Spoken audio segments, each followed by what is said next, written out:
Good.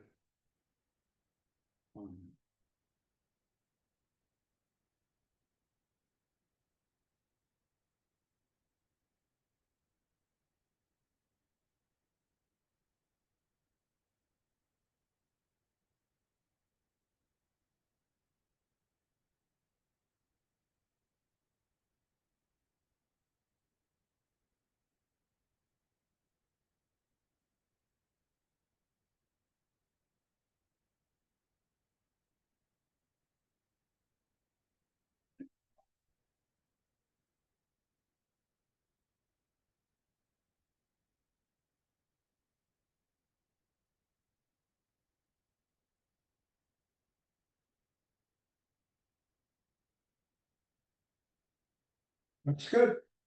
I think, looks good. Anybody here? Yes? No? We're hearing everything.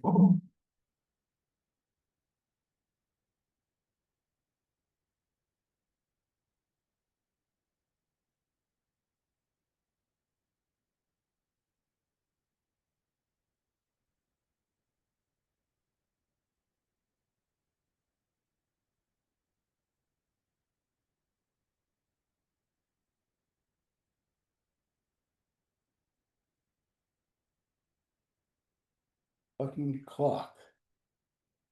Right here, of course it is.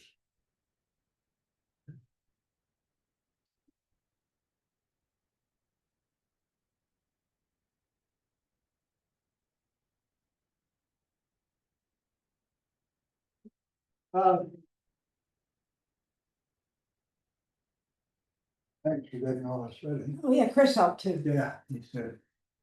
No, this is the filthiest. Is that the same thing?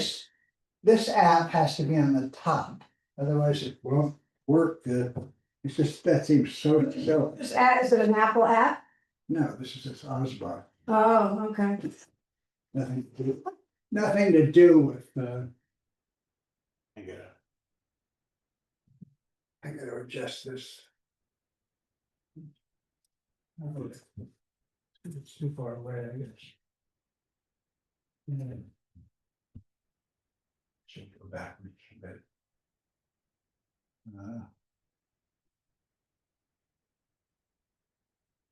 Here. Hey. It is 6:30, right? Yep. Okay.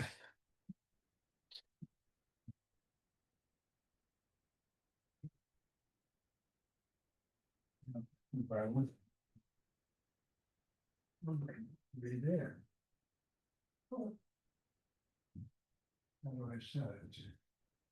Move.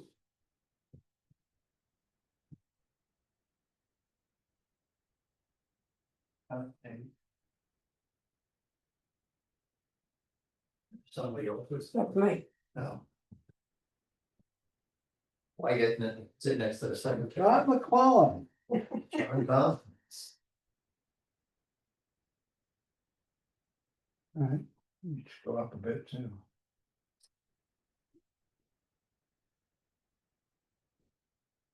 Alright, you feeling okay? No, I'm working on it. No, it's not that. Oh, it is? Oh, No. okay. I got to spend about 24 hours in the hospice. Personally or for something? Several weeks ago. Now I have AFib. Oh, really? You still wearing your thing? No, they took They took it but I away? haven't from them. They haven't heard how bad or If it was really bad, they would have gotten in touch with me. No, I'm gonna. it would never be really bad. They're just trying to use it to determine I have what to sort sign of dose or paperwork. whatever it is they're going to give you.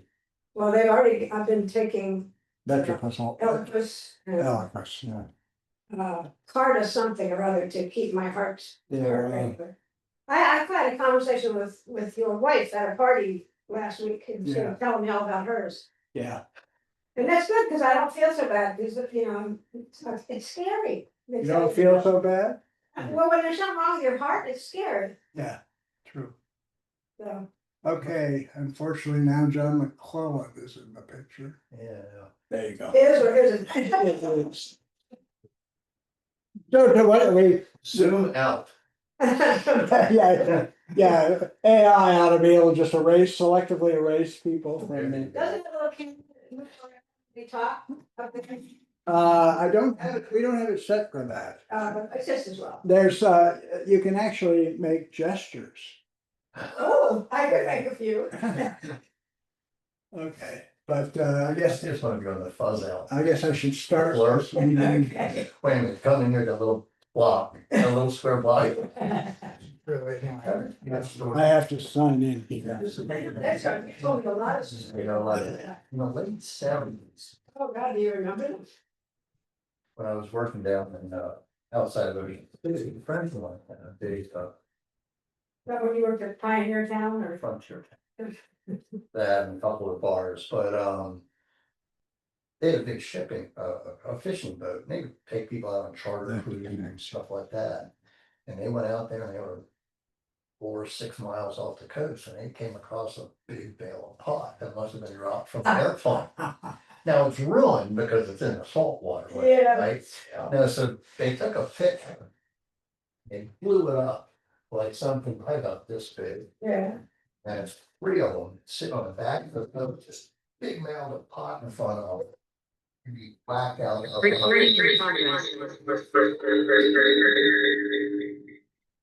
Funniest miss. That's it. No, it doesn't, it fixes itself. Georgette is in, and why isn't the rest of everybody in? Participants. Interesting how Georgette, how you get in without me doing anything, but nobody else does. It's magic. It's just, yeah, you're a privileged person. Chat, I don't want you to be chat, I want you to be a. Oh, I can't make you co-host. Kathy, John, hey guys. He is the right, Oh, man, it's gonna be a long night.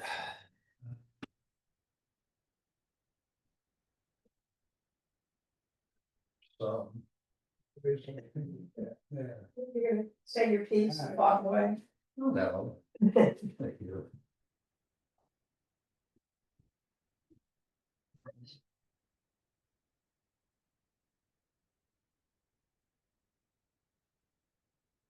okay, you're a host, I think.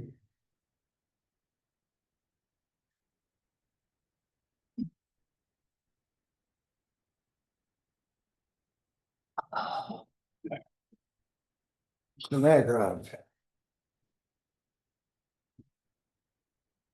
Let's take a guess, it's like a vote on how many people might show up for this meeting, To this, you mean this, this hearing. Public hearing? Public hearings, yeah, I'm saying 10, you are. I don't think there's too many people coming to this. We got 4 or 5 letters in the last hour I know. from, they were the only letters, right, that we I received, know, and they're about 5 sentences long. they were all the same, it's like the same letter. I It's like know. Settlement. It's all the same group. She was the woman. And she. Everybody can hear us, probably. Keep that in mind. That's super. Let's see, who, there's everybody right there. Yeah, that's. No, I don't feel threatened by any of those people. Hi, Jamie. Hello there. That was quick. Mm. Now that you're gone, all states got the inspection crew out looking at all the trees in the grove.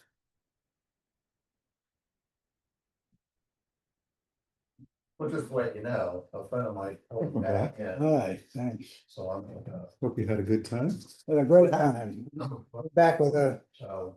hacking cough. With you, I break into hacking coughing.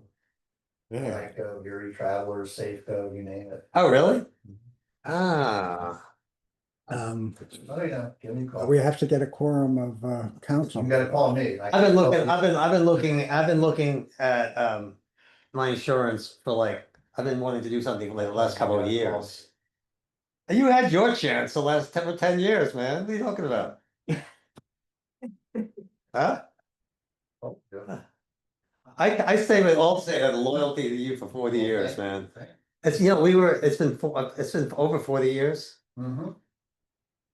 back when it was Liberty Mutual, right?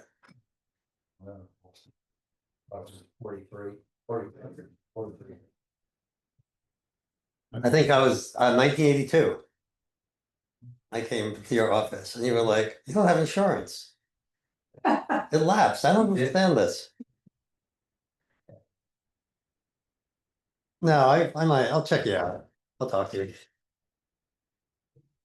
I hear good things out here. Yeah. Yeah. Hey, Meredith. Greetings. John. They don't like old homes or old roofs, Erie? Oh. I thought they do like a lot of homes in Washington Grove.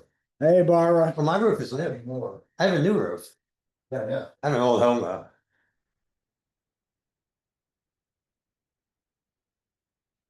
Okay, that means we still don't have a quorum You got a minute. of, But now Erie's got a council. brand new roof and brand new heating system, air conditioning heating system. But we know Chris will be here. And they came out of the inspector actually a while ago. They said there was nothing, they said nothing. I put together a Yeah, page of, there are What branches is- touching the house though. I'm surprised. Touching the house. although what is the company? Most of them Yep, I'm off, but- pretty sure that, Yeah, like, I have to it anyway. now has it. They're obnoxious, yeah. Oh, beat They me they all the don't time. understand, you know, it's all just a pain. Ladder. Right. You know, the actual execution may follow it and may be modified based on certain. You're almost late. Those might be. You just made it. Uh-oh. Welcome back. Yeah, Are you awake? oh, that's not the problem, it's whether I'm hacking my, it's not Oh, like I'm no. on my deathbed. You were at tennis this morning, right? Yeah, Yeah, I use my own private bubble. you I- did I didn't all join. over, yeah. I was in bubble C. I Is sort that on of, the way back or did you have that on your trip? Your I own- had it about the last week, but Oh, no. it was. I don't usually get anything. Yep. This time New germs. it wasn't debilitating, I mean, it Yeah, was partly debilitating, but mostly everybody had to put up with my Hacking. coughing. It sounded like I was on a death. You should say, everybody with mine and fill in the blanks. Thank you, David. There's a list to pick from. Pick one. Oh, Nick, I was wrong. We can't, public people aren't allowed to be here. What? No public people are allowed tonight, sorry. I think I gave you the wrong info. Alright, sure. Yeah, all right. Oh, you double checked on. Hey, well. Everybody's here, Crystal should be here, he set it all up, so I know we'll give him another minute or two. He's busy writing emails. There's like 50 emails from him right here.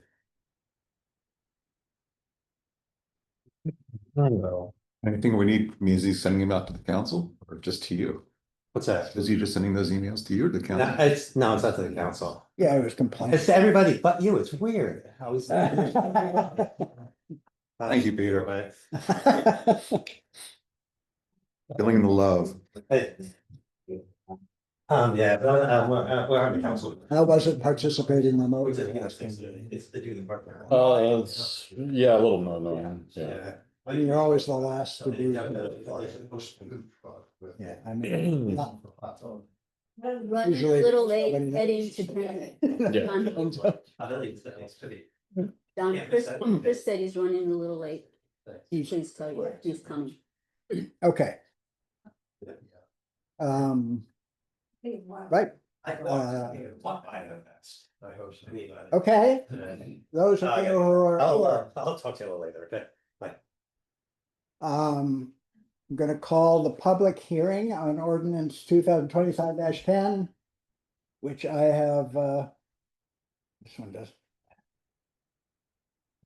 Which I had. Short named uses and conditional uses in the commercial zone. And we have 5 members of the council. Present, Barbara Ramondo is remote. So we can proceed with and Chris Grisham will be joining us shortly. So this is a public hearing where you're allowed to address this issue of this particular ordinance for up to 5 minutes. So I'll ask for those who wish to be recognized, and we'll start with the first one of you.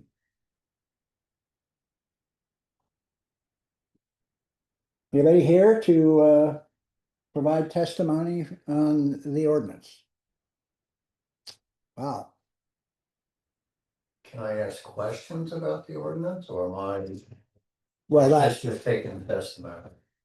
we're taking testimony. This is so you have 2 chances to talk about this ordinance. One would be now. The other would be in a public appearance before the council. Our rules are, we are now following Robert's rules, and the involvement of the public in the council discussion has been eliminated. The only people who participate in the debate with the council would be anybody who was involved in expert, say, staff activity proposing whatever the issue is.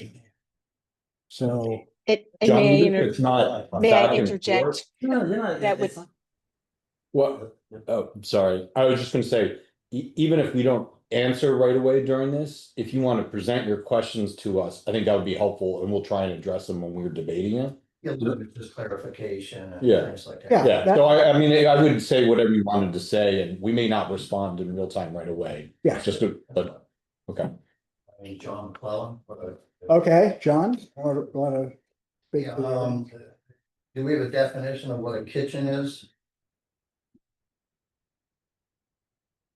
We, a kitchen for the purposes of This ordinance? this ordinance is I think it's a Montgomery County definition, which involves exhaust and obviously food preparation, but exhaust and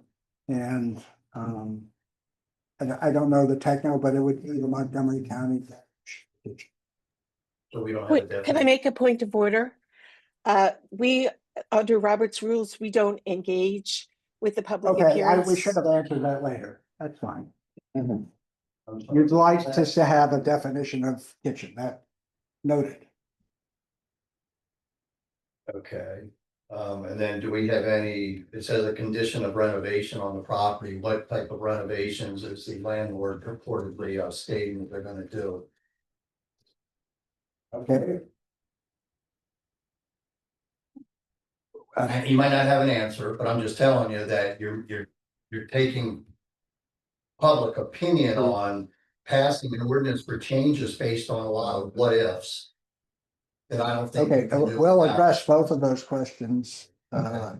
The extent of the renovations. I guess I'm assuming I'm concerned about parking.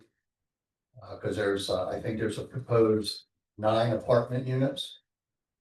On the second floor of the commercial corner. That's what I heard from the landlord, it was 9 units. And if you take Montgomery County average of 1.8 cars per unit is average, so you're talking about close to 18 cars that are gonna be parked there off and on. At the commercial corner. Okay, so you're obviously concerned about parking, wanna know about the height that's gonna be permitted. On top of the apartments, is there gonna be a deck? And is there gonna be the air conditioning and heating units on top of that? Okay. And what consideration is being taken care of for the nearby neighbors that are gonna lose a lot of light and air?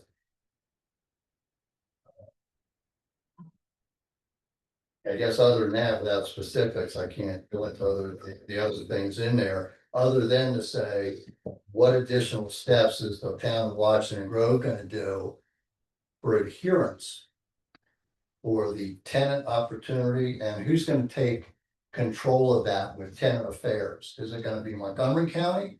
Or is it gonna be Washington Grove? Which laws are gonna come into play? We don't have answers to that either, so I don't even know where to go from that. Because in the past, Washington Grove does not enforce the ordinances as they were up there, and I can give specific examples right now, but I'm gonna avoid it. I'll bring it up at a later time.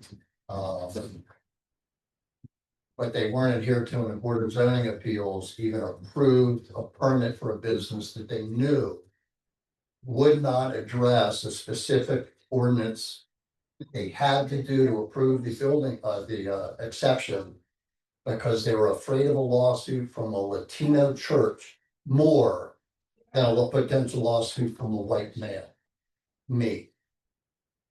And that was straight from the words of Mark Hansen. And I wish he was here to defend that, but I know that the other members of the Board of Zoning Appeals would be really glad to back that up. So without these specifics, I don't know how you can take any comment on this or even move forward with approving. Okay, And I'll look forward to the answers so that hopefully the specifics can be addressed. stick around. We may ask you to be sure we cover each of your points in Oh, the okay. discussion. Okay. I will add this, though, that talking with the landlord in the past, I know that the brick and the Mansford facade on the front cannot be removed because they're afraid of the way it was adhered to the old brick cinder block. And they checked into the cost that would be associated with removing that, and they said it was astronomical. That's all I've got. Okay. Thanks. Anybody else here speaking with the public hearing with opinions or concerns? Yeah. Yeah, Bill. Okay, so I wrote to the council earlier, but I wanted to follow up, because I don't think, maybe I didn't really express some of my concerns strong enough. First, I strongly support making this amendment to the zoning ordinance, because the commercial corner as it stands is really not a great addition to the town. And it could be a really wonderful place, but it's not. And at the same time, there's one key point I think is critical to making the commercial corner a success in terms of being a locus of interest for the town, for us who live here, which is to remove that phrase "without kitchen" and leave the management of any concerns to the conditional use permit process with the planning commission. That's the point of a conditional use permits, is to address actual real concerns as opposed to hypothetical ones. And so the reason I say this, which I kind of described a little bit in my letter, is that it's one thing to have a sort of a cafe with maybe they make coffee and have some pre-made food. But that's not the sort of thing that's a thriving business. And the last town I lived in, there was a place we did a building very similar to the Oddfellows Hall, a little bit smaller space, but very similar, complete with an outside fan like the one on the Railroad Street side of the Oddfellows Hall, for their kitchen. And it had a little deck outside next to the fan. When we sat out there, we'd have, a meal and lunch or dinner in the summer. And there wasn't any smell. We were 15 feet from this fan, which is, about this high up. So these hypothetical concerns I don't think are reasonable, and they're in the way of having the place that many of us would love to be able to go to. Place with nice food and drink, where you can meet with friends, and where this is a place you might like to go a couple of times a week, as opposed to driving instead of just walking. Anyways, I think this is a key point in a cafe, which is appealing and commercially successful, would be the anchor, really the anchor for a successful commercial corner.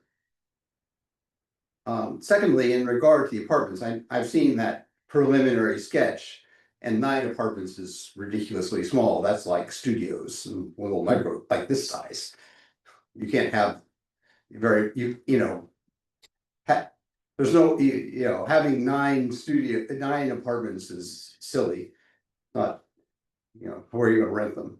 But nonetheless, that's also though subject to approval in terms of the plans that are approved for that, whatever the project turns out to be. So I think which in turn hinges on having reasonable accommodations for things like parking and whatnot. So any plan that actually gets approval through the planning commission does have to address questions like the number of parking spaces. So it's, again, this is a case where I think the right solution is to allow the planning commission through the conditional use process and the building permit process to address actual concerns instead of hypothetical ones.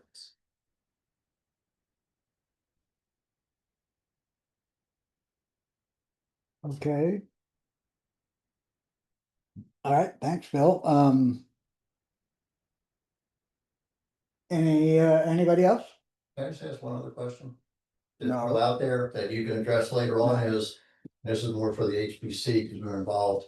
Has this idea been taken up to change the zoning for the Cater property? Because I know that we brought this up decades ago when they wanted to be annexed into the town.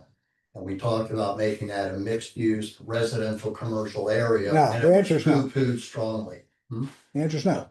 It's a residential zone at the moment. Will we consider changing the zoning? Why are you saying that? That's hypothetical. Yeah, like- Would we? I don't know. What's the relevance of that to this? Just ask. Yeah. I mean, I've heard that discussion also, and I think that the town might even be interested in doing something with that, but. This is, that's apples and oranges. In my opinion. Anyway, Because it's a of comment, reconstruction, but reconstruction, that's why I brought it up. okay, we're still in the public hearing. Is there someone else with comments on the proposed ordinance change? John. We got a phone call from a resident who can't get onto the meeting. Can somebody send the link to Marilyn Fry? She's had all kinds of trouble. That's mine. I have the agenda. She clicks on the link at the bottom of the agenda. She's just having trouble and someone else that I was talking to couldn't get on either, so I'm just telling you. Thank you. I will send it to her. Okay, I'm not hearing anybody else here to speak to the ordinance. In which case we can call the public hearing to a close. And because the council meeting is following this public hearing, I indicated that the council meeting would start immediately after the public hearing, which would be now. I hope no one feels like they misunderstood and waits till 7:30. To do that. So having we'll then move on with the council meeting, and I'm going to call the November council meeting to order. First order of business. Once I get it up here, which is always complicated, is to approve the agenda. And I will hopefully be sharing that momentarily. Okay. I don't know if this. There's a lot of people.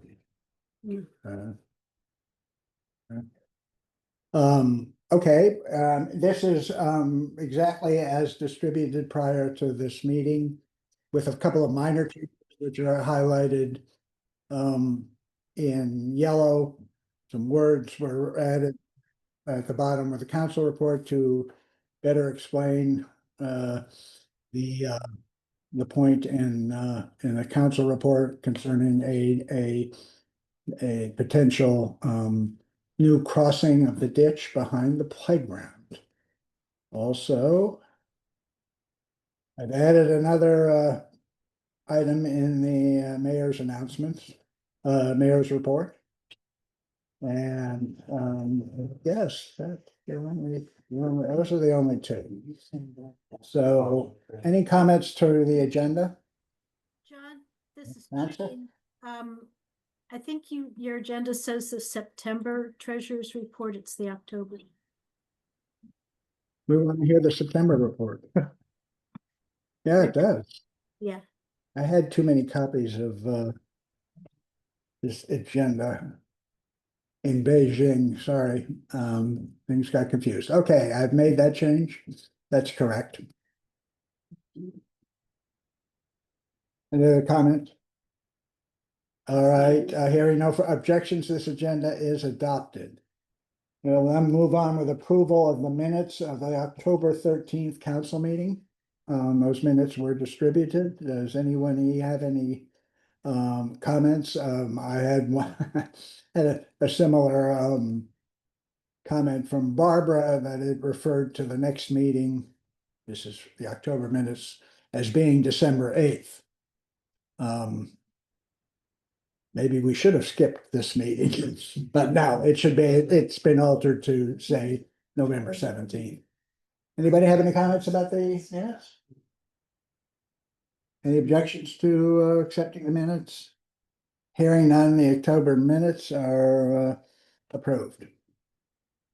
All right, next item is public appearances for this meeting, and remind everybody that it's 3 minutes, that there is not an engagement of discussion with the council in most circumstances, and that the council, if you're asking questions, the council will address those as they will once your appearance is over. Okay, any public appearances? Let me stop this share. Peggy is telling me that she is also having difficulty getting into the meeting. It's like the fifth person. Yeah, Using I'm getting a text. same passcode and ID. Are they using the agenda? That's. And Arlene I couldn't just get in. logged in using the agenda. I clicked on the agenda and that's how I'm in here. Yeah, and there's lots of people. See if she shows up. Marilyn got in like. Carolyn's in. Marilyn, did you use the link I sent you? Which I copied from the Yes. agenda. What, Okay. I was trying to get in with the one that was sent out a couple of days ago that had a link at the bottom. And I was getting an invalid. But somebody sent me one a few minutes ago. And first time I tried to go in, it wanted a password. And the second time it let me right in. But there was something wrong with the one that was sent out the other day. That or computers seem to hate me lately. Could go either way.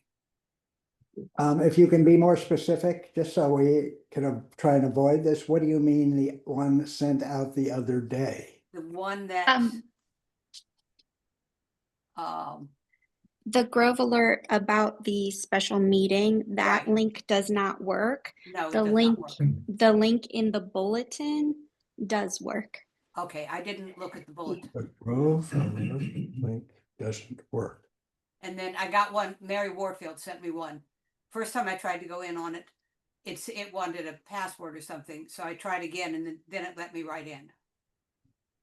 Okay, there may be something wrong with the one in the Grove alert, which in any event is for the town meeting on Thursday. No, this was for the tonight's special meeting. There was no. There was also one for, Okay, let's, you're here, that's good. those are Hopefully words I don't everybody know. else is getting in. I ended up Okay. using the link from the October 13th alert for the October 13th meeting to get in. It ended up working, let me in, whatever that's worth. Would you repeat that? I used the link. There was a meeting sent out on October 13th for a meeting on October 13th, and that link let me into this meeting. Yes, because it's the same link. Use the same for link. That's what all I thought. council So, meetings. yeah. All council meetings have the same link so far.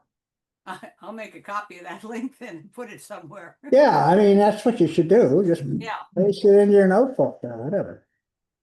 All righty. Any public appearances then? Any subject? All right, hearing none.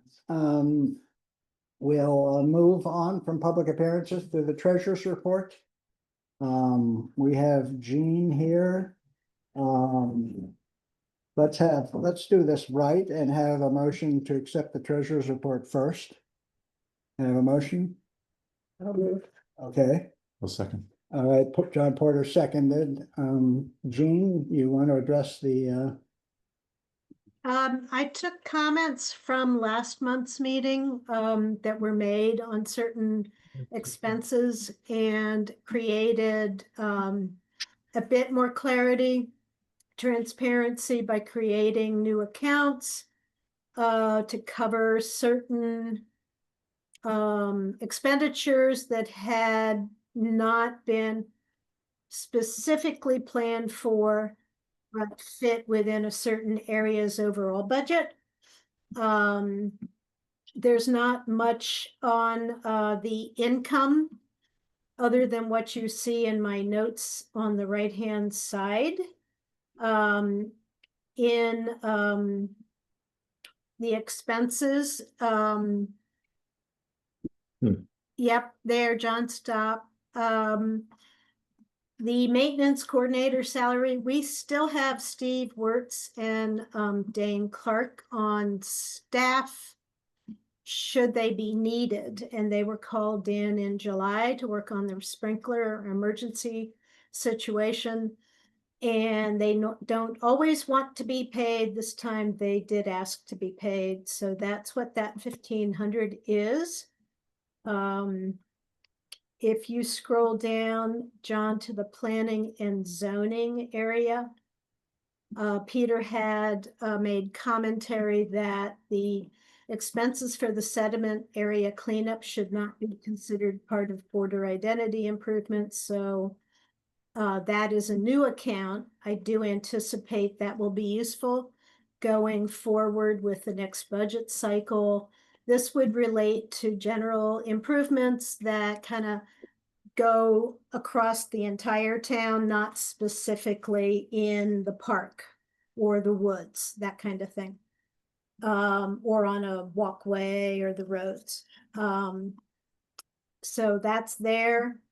If you scroll down a bit more, John, on the next page at the top, speaking of the sprinkler repair, it had originally showed up in the contracted contingency line, just 3 lines above there. But it was eating up that budget, and we know that there will be more costs, and that's part of the special town meeting. So to capture all the costs related to date this fiscal year related to the sprinkler system, I created a new account. Down in walkways, you'll see the brush clearing that happened, Brown and Chestnut.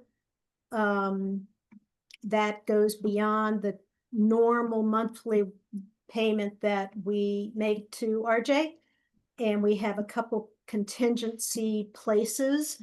And this is where that work went. And I have created a dog waste collection as part of our waste collection and disposal. It had been in the, also in the walkways contract contingency. I think it's more appropriate and more fitting to keep it in the section with waste collection and disposal.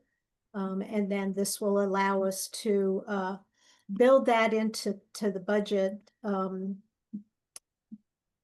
for next year in a more pointed way. This whole concept of this expense came up after the budget cycle that we're in right now had been solidified.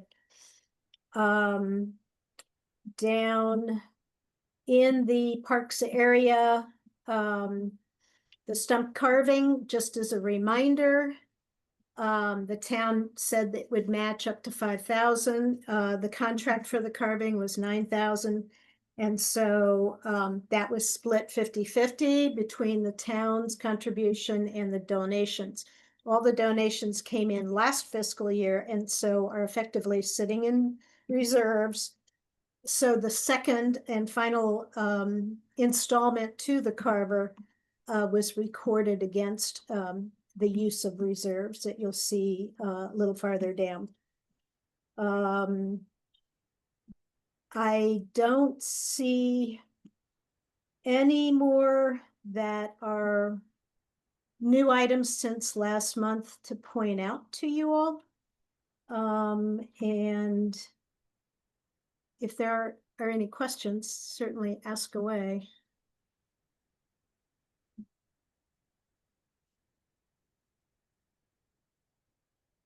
Are there any concerns we should have about expenses at this time? I don't have any concerns at the moment, no. Okay. So could I ask a quick question? Do you know, this is Chris, do you know what the sum total of the 2 repairs were for the fire suppression system? Well, all the repair same work here. related to that situation sits in that one account. Okay, Yeah.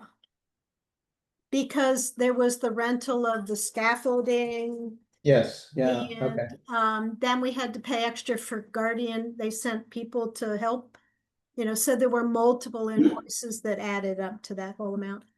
okay. Thank you. I can give you the detail later if you wanted. The actual repairs, Dane and Steve's time. Yeah. Yeah. Yeah, I was just trying to get a ballpark of what we spent so far for the 2 repairs. Yeah, can we Yeah. have, we can have that Mhm. perhaps by Thursday. Yeah. for the Oh, town yeah, meeting. yeah. Thank you. Jean, this is Mary. I'm sorry I may be missing it. Are the speed signs on here someplace? Um, I think so. not yet. That came in November. Okay.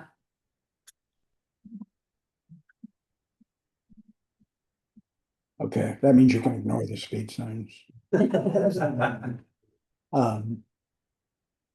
Okay, thank you, Jim.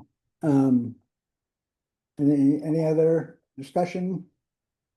Let's vote to, go ahead and vote to, accept the report. All in favor? Barbara, yes, all right. Report's accepted, and now we'll move on to, Jean thought it would be helpful to review the financial plan at this, juncture of the year, so she provided an updated, financial plan. Yeah, the final audited results have come in. We have a clean opinion this year. Oh, yeah, I'll there's get that that too, out yeah. for the, John, I think I sent it to you. We'll get that for the December meeting, I guess. Yes, yeah. So I took the final audited numbers for fiscal 25 and updated the, are you gonna put that up on the screen? Yes, I am. Here it is. Okay, so the first line, the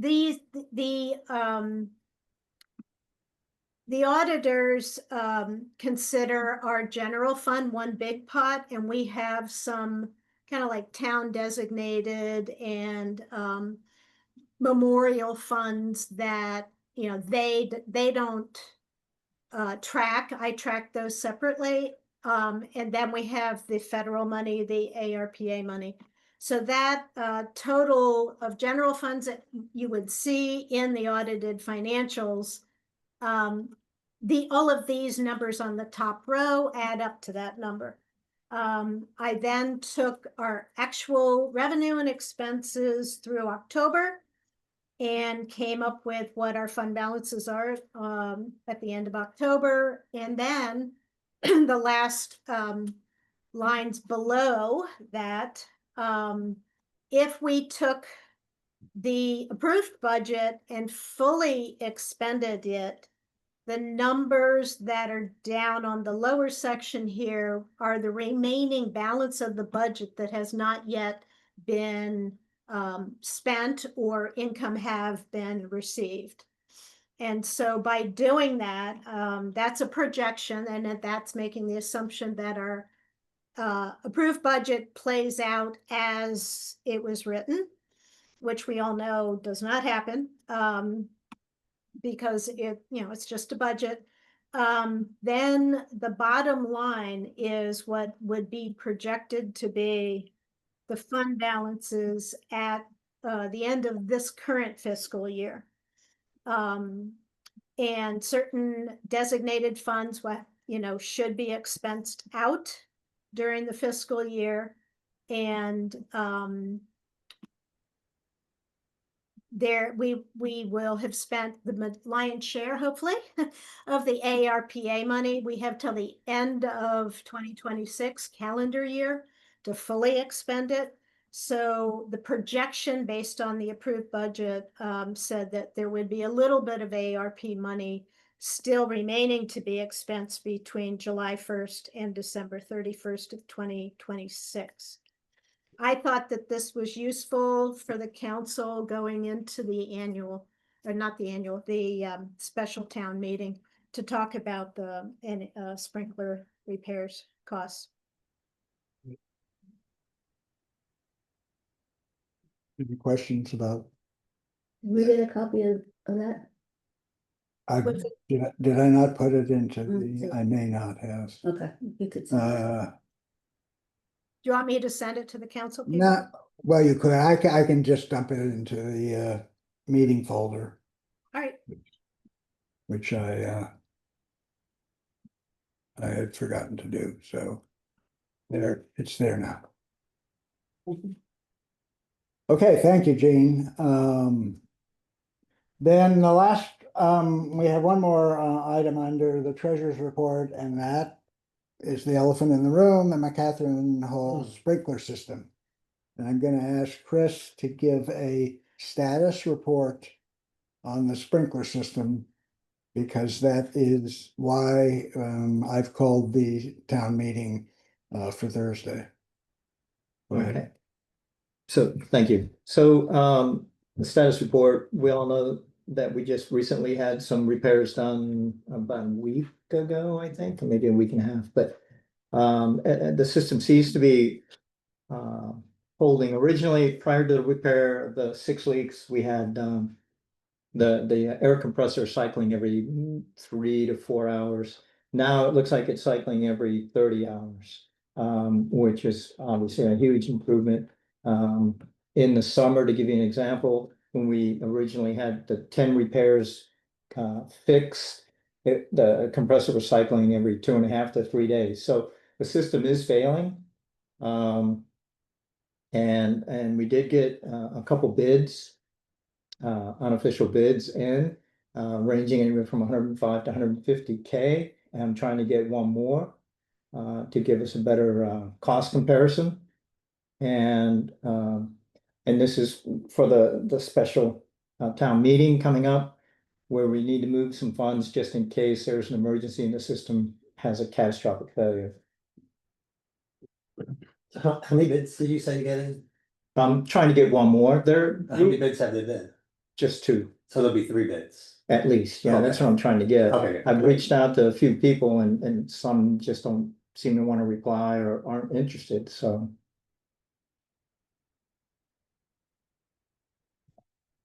Any questions? Okay, I'm gonna refer back to this in a moment. Yeah. That in just a moment. All right, that brings us to my report. So first off, the kudos for the month. Go out to the Eastwoods Trail Maintenance Volunteers. Patty Klein, the Patron, Bruce Stagey, Monica R. and Deb Melferber and Dave Cosson, who contributed their backs to trail work in the East Woods in October.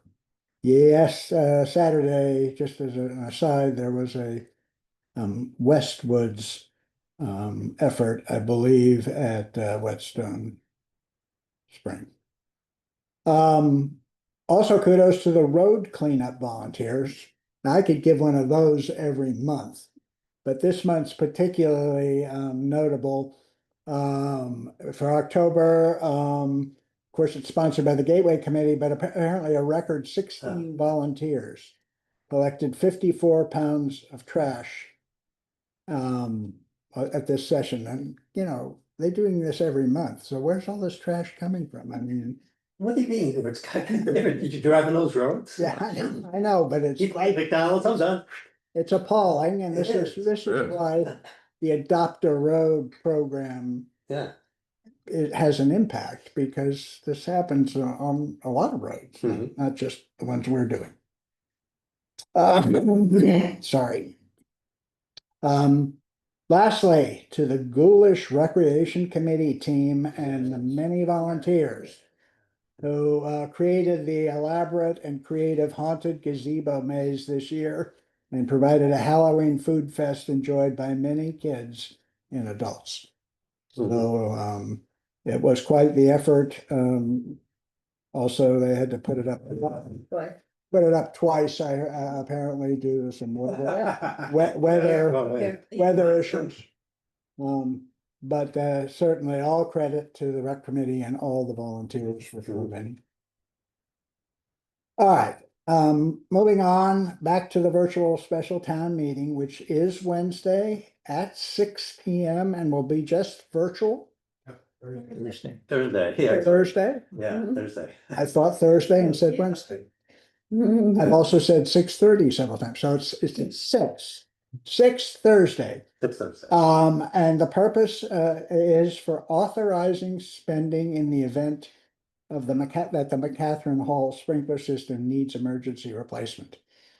So you just heard, Chris, we have two proposals. They do differ significantly. We haven't pursued why that is, but we want to get a third one, but it's in the neighborhood of 150,000. That money is not in the existing budget. So in order to be prepared to do this in this fiscal year, we need to alter the town budget to include funds. Obviously, those funds will come from our reserves, which is why Gene was showing the reserve balance numbers. And of course, we'll go through that again on Thursday. This is solely to have the money available should it be necessary to do this fiscal year. Hopefully, we won't have to do it until next fiscal year. And it's possible in the interim, we could locate some outside funding that would help with this sort of maintenance in a historic building such as McCatherine Hall. So hopefully that's where we are, but I hope everybody will. I don't think this meeting will be very long, under 30 minutes, if I don't talk too long. And it's a pretty straightforward proposition. Authorize the funds, not spend the funds, just have them made available. So we do need a quorum, which is 50 voters in town, minimum of 50. Okay, next item, the radar speed signs. Many of you, I hope, have noticed them. They have been put up on Brown Street between Ridge Road and, between Maple and Grove. And on Chestnut between, I didn't look at that one. Between Macaulay and. Macaulay. At Carrie's house. Carrie's. At Carrie's house. Okay. So you will see what exactly the intent there is. They're pretty effective. The one on Brown is working fine, and it lets you know and smiles at you if you're within shooting distance of 15 miles per hour and is not happy with you if you've exceeded that. I just received a report today by one of our residents walking, and they're saying the sign's acting erratic Yeah, across. yeah. On Brown it's, Street, um, yeah. it's slipping. Yeah, so we need to But take a look at it. kudos to Chris and Steve who have spent a lot of time at that sign trying to get it figured out with the technical support. We so, may end up getting a still, new one from these guys. Yeah. Okay. All right. The dog waste stations, as I hope everybody knows that we installed 4 of them around town. And we, that involves, the signs the stations themselves were free. But the company who installed them also provides the bags and picks up the waste. And so, and there's a service fee for that, so we pay a monthly fee to them to handle the waste, and reportedly, the waste stations have been They've been filled. filled. Some of them have been filled to Yeah, capacity. actually, almost all of them get filled just prior to when they need to be picked up. I talked with them, just to make sure that it's not people throwing trash in them, and had the technician check, and he said it's mostly the bags, so they really are being used for that purpose. So I told him to, monitor it, because with the colder weather, and they might not be Yeah. used as much. But if it continues to be, high, we might have to consider whether there are 2 options, either increase the time, I mean, shorten the time that Frequency they of pick up. Mhm. Or it might be cheaper, because looking at the options to just get another station, and keep the same frequency, but. Okay, We'll see what that is. We did buy those stations. They weren't free. Yeah.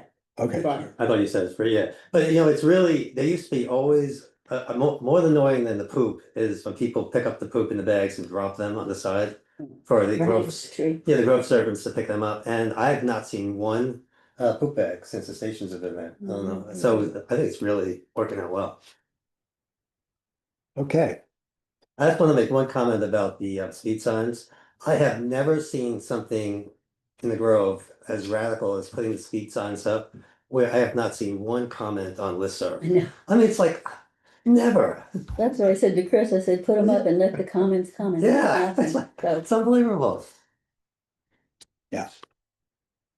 And of course, the intention is, it's also in the of note in the council reports, is to move those around. They will be in their current locations and then move to other locations. It's the intent is to just alert people when they might inadvertently be exceeding the speed. also, it's collecting data. Oh, So we will be able to look at the different places we place it and say how many people are going, how many are speeding, and actually how much it changes it. So Time of day. yeah, time. That's gonna be my question. Have you seen any of the data yet? No, it's That's just too. it is not collecting license plates or anything No. there's nothing like that. It's simply frequency. Yeah. Time Speed people are of going. day, stuff like that. And these are only unidirectional, so we'll have to flip them on the other side. That's right. Data, but that's the intent. Yeah. But they weigh, well, about 80 pounds maybe. I mean, we thought we'd just go around, pick them up and move them around. They are horribly heavy for something. Not quite as easy as we thought it would be. But Chris can do that. You carried one by yourself. Right, okay.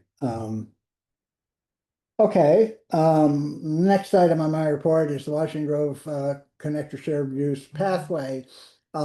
As reported last month, the 65% plan has become available. The liaison group and myself met with Gene Kapuznik to review the details that are in the 65% plan. And the MCDOT continues to work toward a 100% plan, at which point construction can begin. There is no current timeline for construction to begin as yet.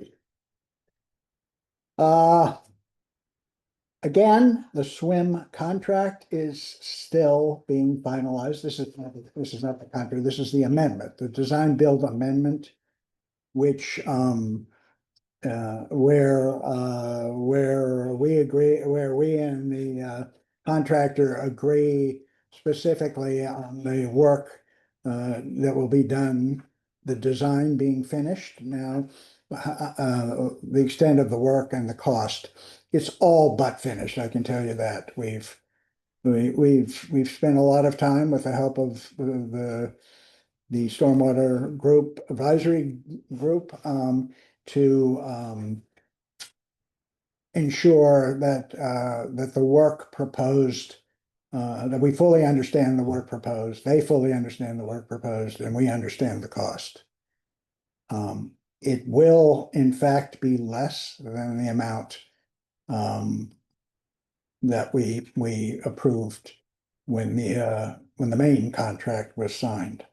That's not to say in the end it won't be more than that, because there could be things added, but that's where we are. It will be taken care of before December, and we want to get them to get started as soon as possible at that point.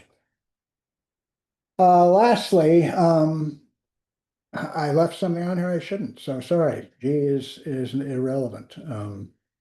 That's what you get when you're working from a tablet halfway around the world. So that doesn't apply. So that means we can move on to the administrative matters. The one administrative matter which we originally was raised was the Grove Employee Handbook.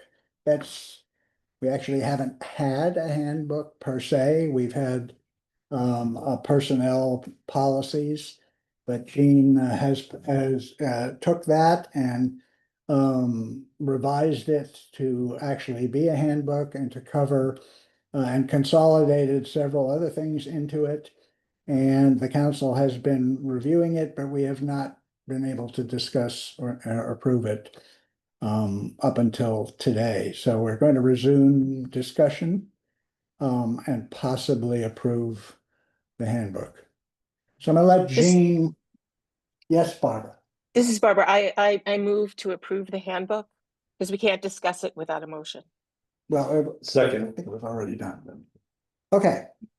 Jean, would you Yeah, care to so explain? I started with the existing personnel policy, and there were several items that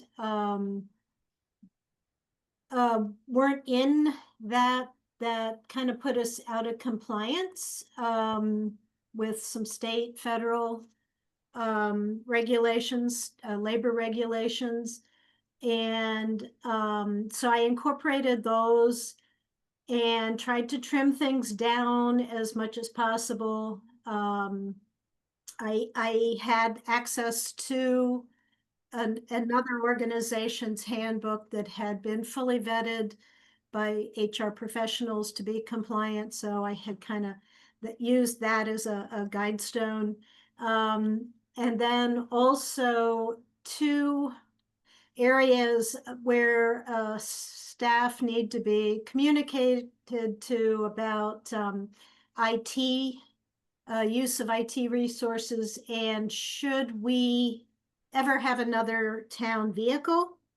The Legit insurance company encourages to get the best rates, that you have certain sections related to IT and vehicle use in your policy handbook communicated to staff.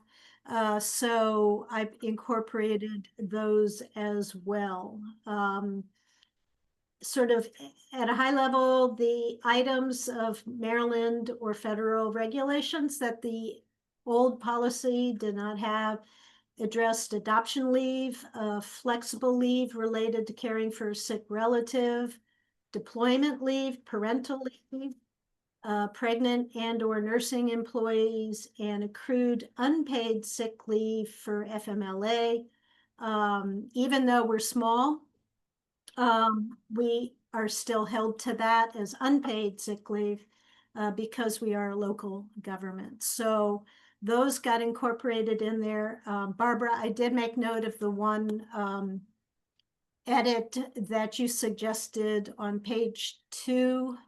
John, if you want to show that page 2 in the equal opportunity statement in the second line of that paragraph, towards the middle where it says, and all other employment laws, we have inserted a new word, and all other relevant employment laws. That's the only feedback I received. I'll make that change and make a relevant, yeah. I'll send you a clean copy, John, clean PDF. Yeah, of course. And so then the harassment policy and progressive discipline policies that were like separate documents have been added to this whole employee handbook. Part of what we are required to do is prove that we gave this handbook to our employees. I have the ability in our Rippling payroll system, whenever we hire a new employee, to include any lifeguards or any other seasonal people next summer. Part of signing their employment agreement, they will have to acknowledge that they received this. That's a bit much for a 14 or 15-year-old to digest perhaps, but we are required to document that we have provided this to any staff. So Rippling will be able to track that for us. So those are the key highlights.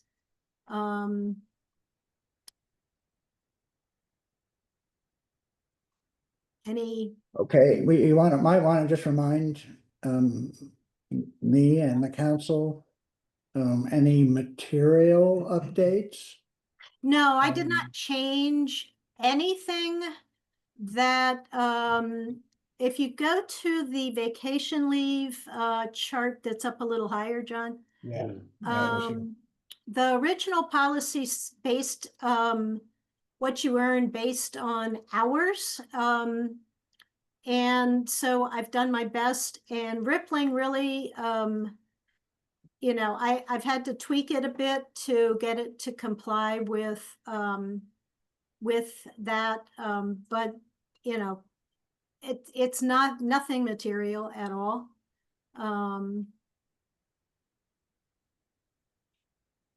So I really didn't change anything, except maybe to tweak some, you know, wordsmithing.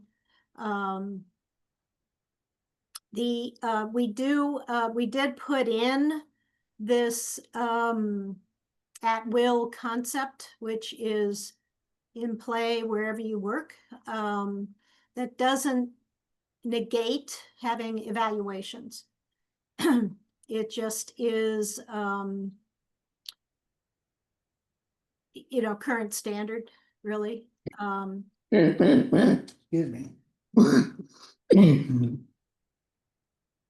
I did, John, at your request, keep in there the concept if a staff member worked overtime. If they so chose, they could take comp time. Rippling cannot track that. And the original policy did say that had to be used within 3 months. That the onus is going to have to be on the employee on an honor system. Let's say normal work day is 7 hours. Perhaps there was a need for a deadline, and so the person worked 10 hours. Because they are hourly, we would pay them for 10 hours. They could, if they so chose, to take that additional 3 hours and maybe leave early on another day instead. they would have been paid for the 10, and then on their timesheet for the day that they, leave early, they would, I've asked in the policy that they notify me so I can approve timesheets. I know what's going on. And that, so John, I did put that in there, but I did put it that it should be used within a month, not 3 months. I think it becomes very cumbersome to track, and the honor system is really on the employee. Those are the highlights.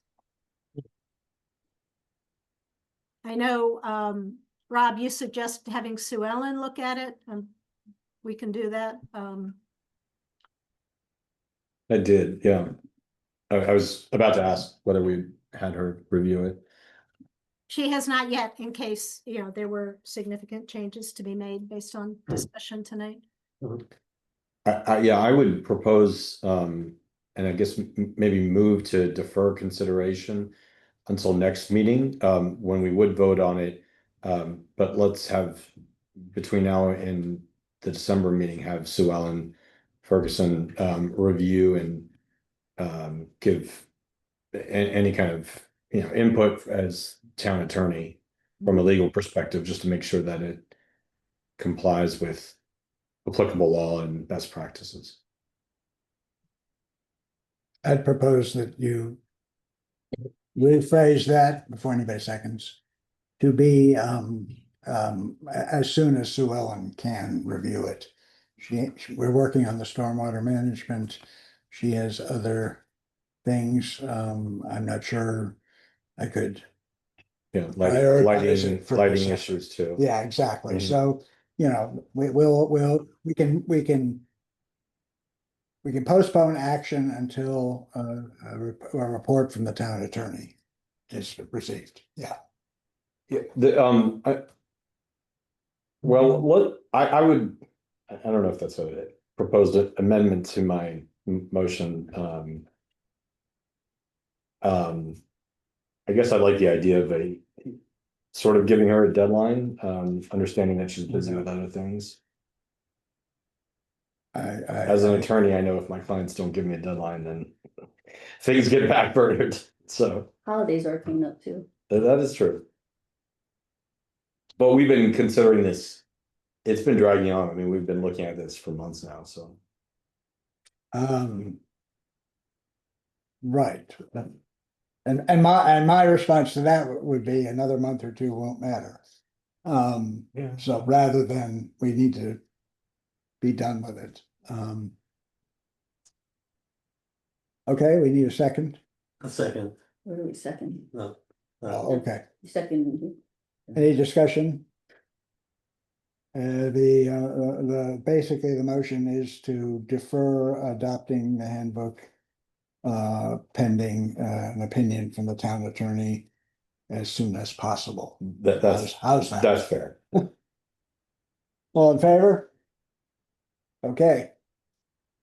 So that will be the action for today. Jean, thank you again for all your work on Yeah, this. I'm gonna say Jean. She didn't take this on request. It was because Jean has been attempting to meet the requirements of our insurer. And there have been a variety of things, not only this handbook, that she's been trying to and very successfully meeting, and this is just one more, and it's I can't say how important to me, and I think to the town, it is to have someone such as Jean who is proactive in these matters. So thank you, Jean. Yeah, thanks. All righty. Let me cough a bit. But we'll go on to some the next item on the agenda, which is ordinance 2025, the zoning text amendment concerning uses in the commercial zone. We need a motion to continue discussion of this. I'll move. actually, we do not need a motion, because we're required to be, we are required to take action on this. Per our planning authority. The planning commission proposed this, text amendment, zoning text amendment. The council must consider it and must act on it. So, that said, we heard some comments in the public hearing. Excuse me, That may one I of you- say, we still need a motion to approve. We're still, it's fine to discuss it, but like, what are we discussing? Some random things. The point is that we are aiming towards approving this at some point. So we do need a motion to approve it. I'll move to approve. A second.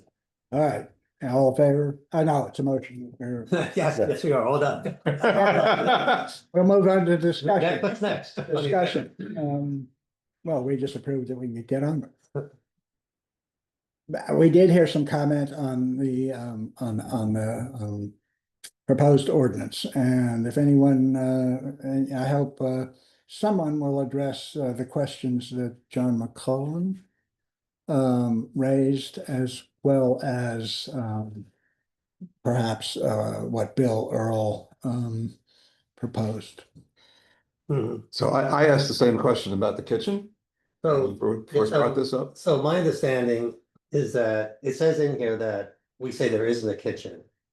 Looking at Montgomery County's definition of a kitchen, it's a little bit vague, but I think the distinguishing thing that we look at is if it has heavy duty equipment, which is hoods, which would, you need a hood if you have if you're cooking things that have noxious smells and you know, you need to have that, and that's not allowed.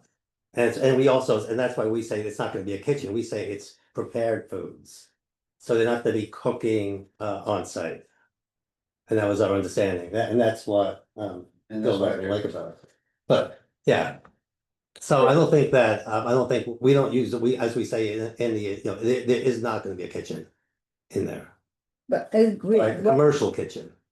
Is there, I mean, to what Bill said, is there a reason you have to specify that if whatever proposal comes up, it's gonna have to go through planning commission and be approved anyway? I mean, if I mean, if there's accommodations that could be made that would, I mean, if your concern is smell, if Mhm. someone proposed it, you could say, well, this is our concern, and see if there's, because I know there are hoods that don't exhaust to the outside, and so there are things that you can do. So I mean, I think we try to solve all the problems and put them in there, when what you can do is, you know, give the oversight so that when it comes up, you can address the specific problem as it comes, rather than, you know, be I could just Say tell ahead you, of time. historically, having a kitchen has been a huge obstacle to moving forward with this.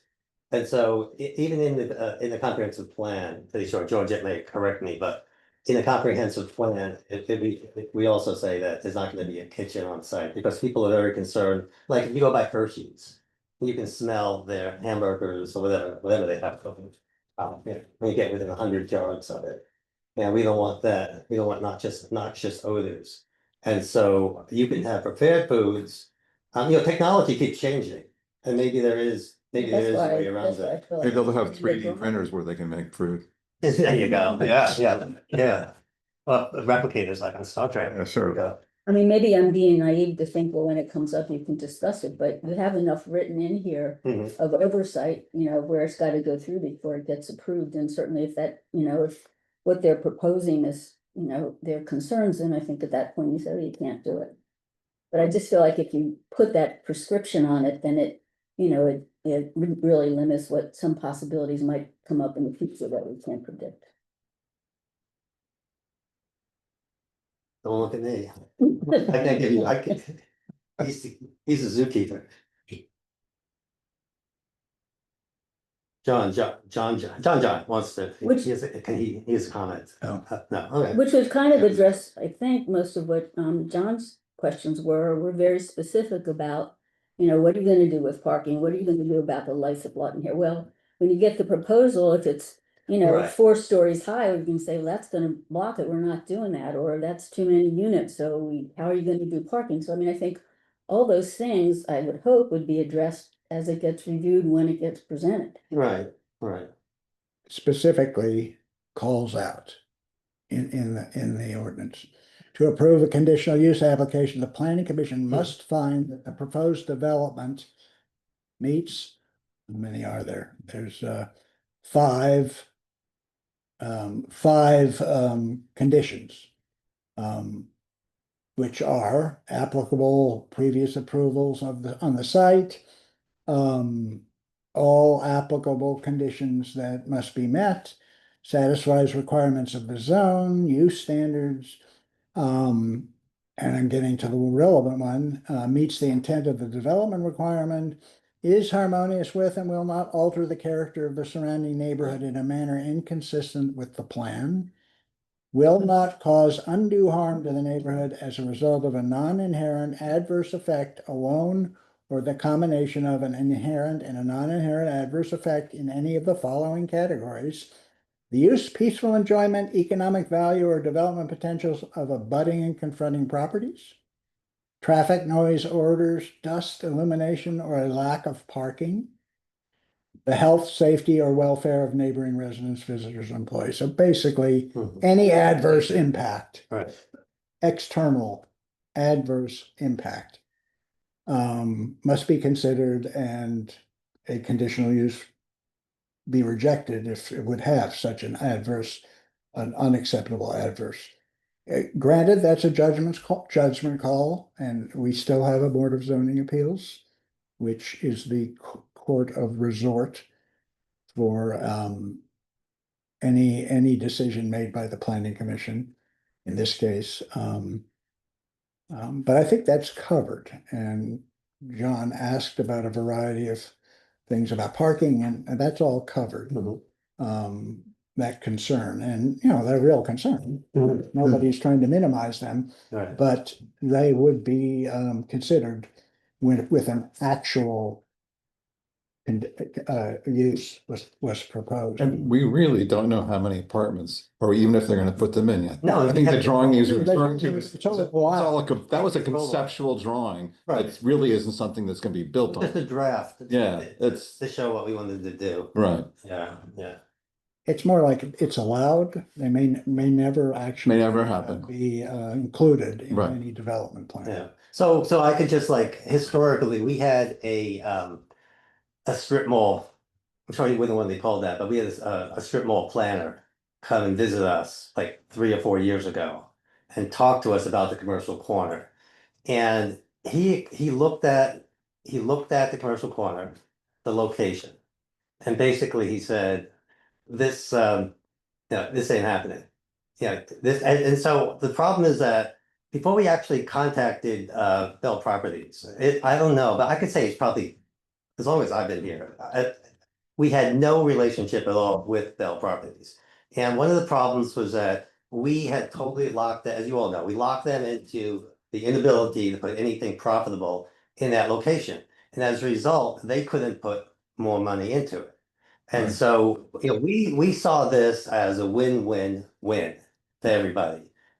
It's still, you know, a challenge. Like we talk about kitchens, we're gonna be lucky to get a vendor in there who will can be profitable in providing the service that the Grove wants, which is, as Bill eloquently said, we can walk there. It's just like nobody from the Grove goes to Hershey's really. Is, you know, we all say we do, but I go there a lot, and I don't see a lot of people. We don't really support Hershey's, and I'm hoping that we can really support what goes in there. But like just as an example, we have you know, our resident Tony, who has the coffee business, and he has the you know, he has Saints Row. He's interested in doing something with what we're talking about in there, and the timing is pretty good. But this has been going on for years. We've been trying to do this. Tatiana Bell is has been very patient, but she, you know, we've been talking about this forever, and she sees that nothing really is happening. So I'm really hoping we could make this a little bit more a priority and not just kicking the can down the road. So there's a lot of reasons. We also have the bike path. Shared use path is coming in. We want to have that relationship with Bell Properties so that we could get that easement. Bob needs to get the historic renovations done on that. So I'm hoping that we don't continually to kick this down. There's always, you can always find reasons not to do stuff. But this, we've gone through this a million times. Sue Ellen has really helped us out. John had to reverse the way I wanted to do it, which actually turned out to be a great thing as far as the way this contract is written with them. And I think that the town should have faith in the planning commission and the HPC to be able to support the town, and then ultimately the council is going to it'll come back to you anyway in the end. But I think that we need to move on and get to the next stage. Amen. Yes. And I'm ready to vote. Well, I am just saying. I believe all of John's questions are actually the answers are embodied in the decision-making process. Right. The sorts of concerns will be part of the decision to actually allow a specific conditional use. The other thing is, it appears, and I've communicated with, I've been present with the property owner, that these are the kind of things that financially notwithstanding will induce her to improve that property. She's very anxious, and at least she's expressed to us that she'd rather have that property become a better profitable economic center than remain the way it is, basically. I do think the council should comment. I'll comment first on Bill Earl's point about why is a kitchen use excluded. And the top comment is whatever the comprehensive plan says, that's only a 5 years ago point of view for the town. There's nothing set in stone about that. Especially because the reason that's in there is because of concerns of impact. And impact is what it's all about. And I think Bill was implying that, hey, some kitchen uses will not have an adverse effect. So I think it's not unreasonable to at least consider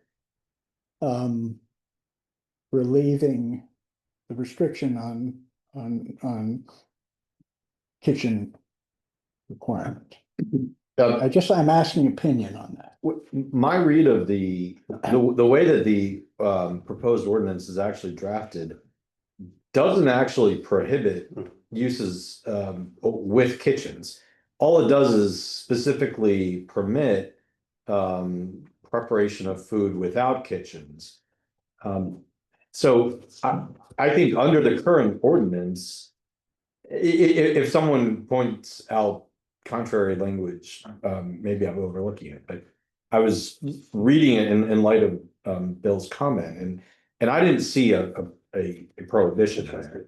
That's interesting. So I think that I think that the concerns obviously are that there are more concerns, and so it may well be either impossible or take significant effort for a food, like a restaurant or something that is going to have a kitchen, to satisfy the standards that are set forth in the ordinance. But that's for the planning commission to evaluate, right? And You're gonna be evaluating, why does it have to be so prohibitive?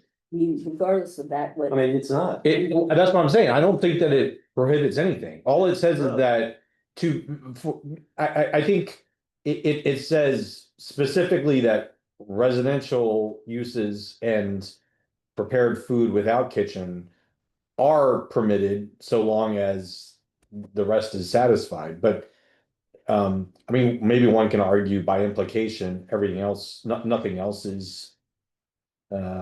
Allowed, but I'm not sure That's the way I read it, that these are the approved ones.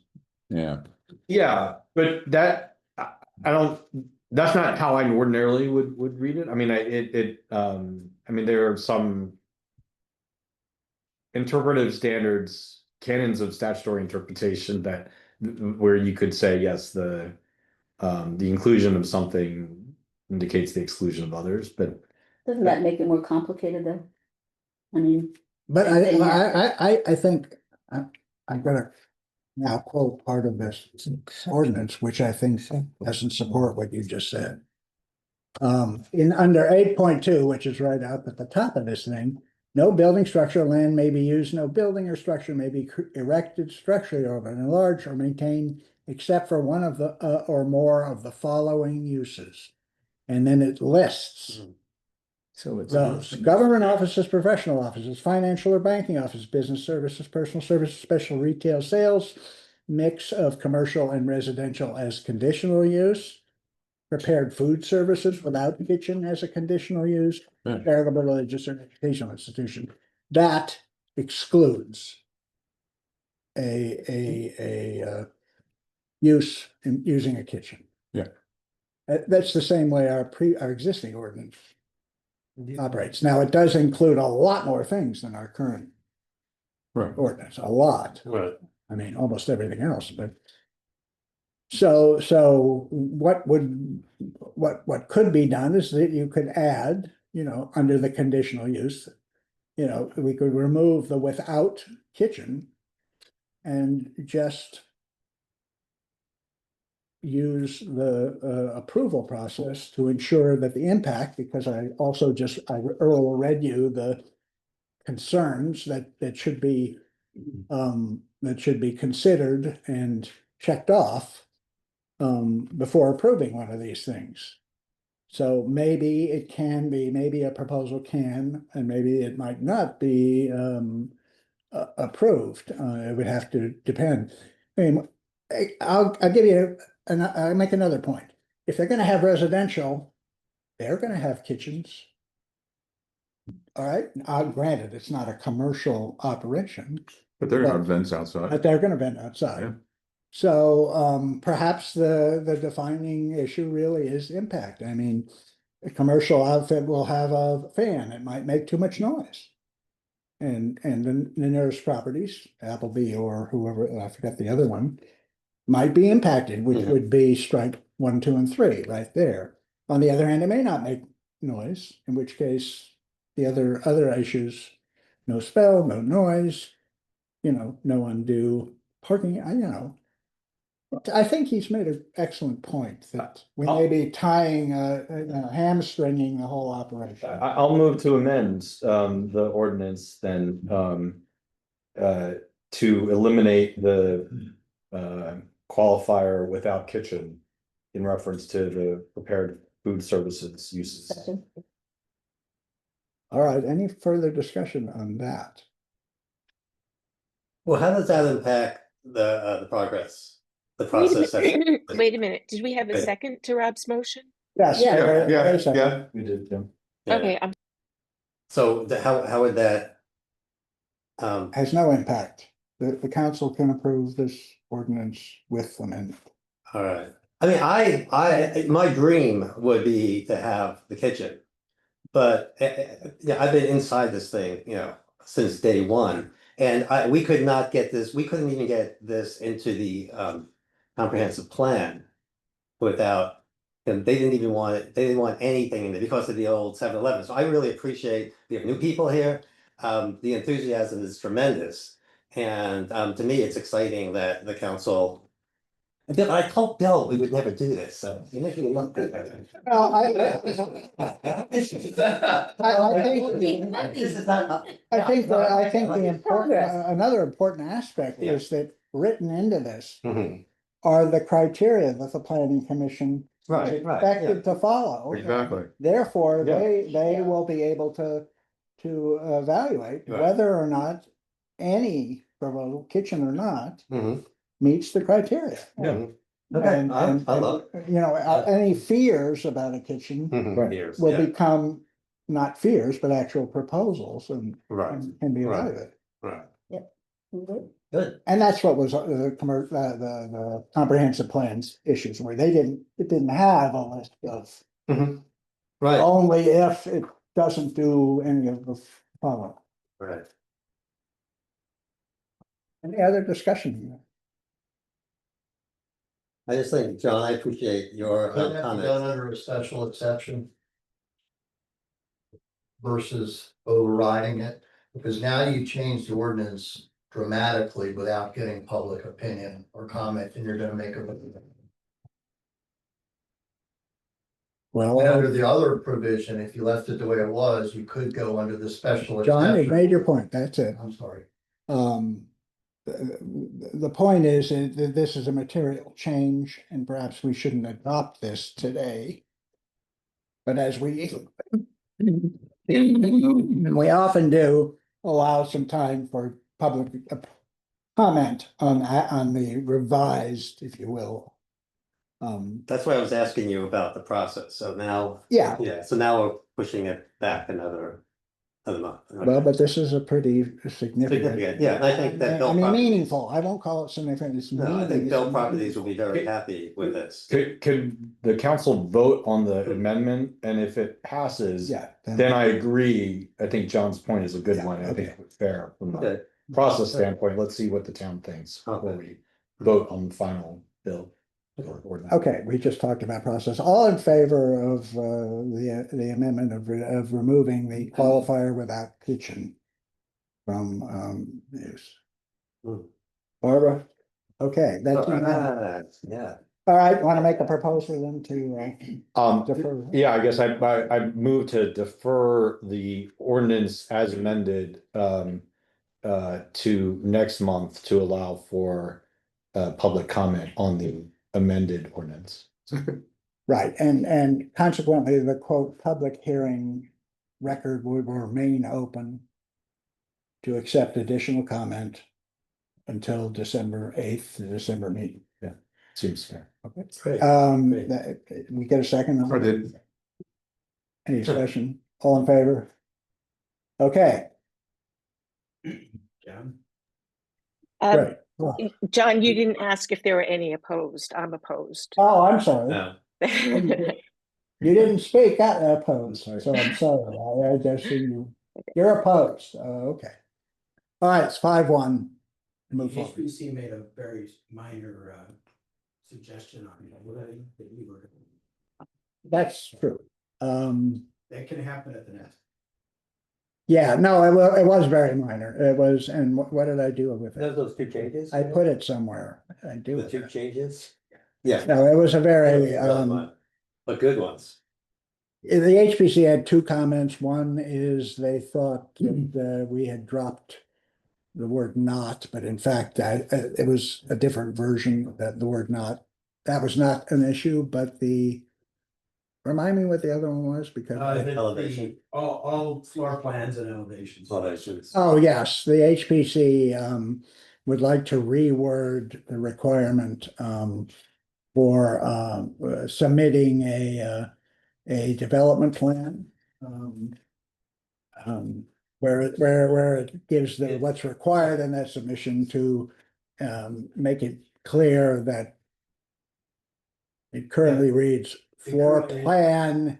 I can read the section if I can find it quickly. It reads ground floor plan. Yeah, it just reads one floor plan It doesn't instead of. include elevations, it just includes color. I have it here if you want to read it from here, Jeff. Yeah, if you identified, because I neglected.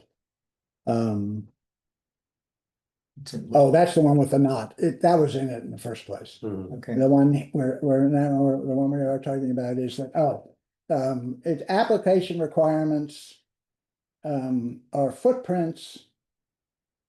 It says ground floor layouts and heights of all buildings. The HPC would like it to read footprints, all floor layouts, first, second, third, and elevation. Elevations being different than heights. You know, pictures, views from the sides. Yeah, exactly. So you see what it looks like. The point's well taken. It's a wording change, not a really any material change. So perhaps somebody can propose that. Chris, you had it too, so I want to just propose that, let's get it in there now. Okay. Amend the, So I make a motion to amend the zoning amendment to include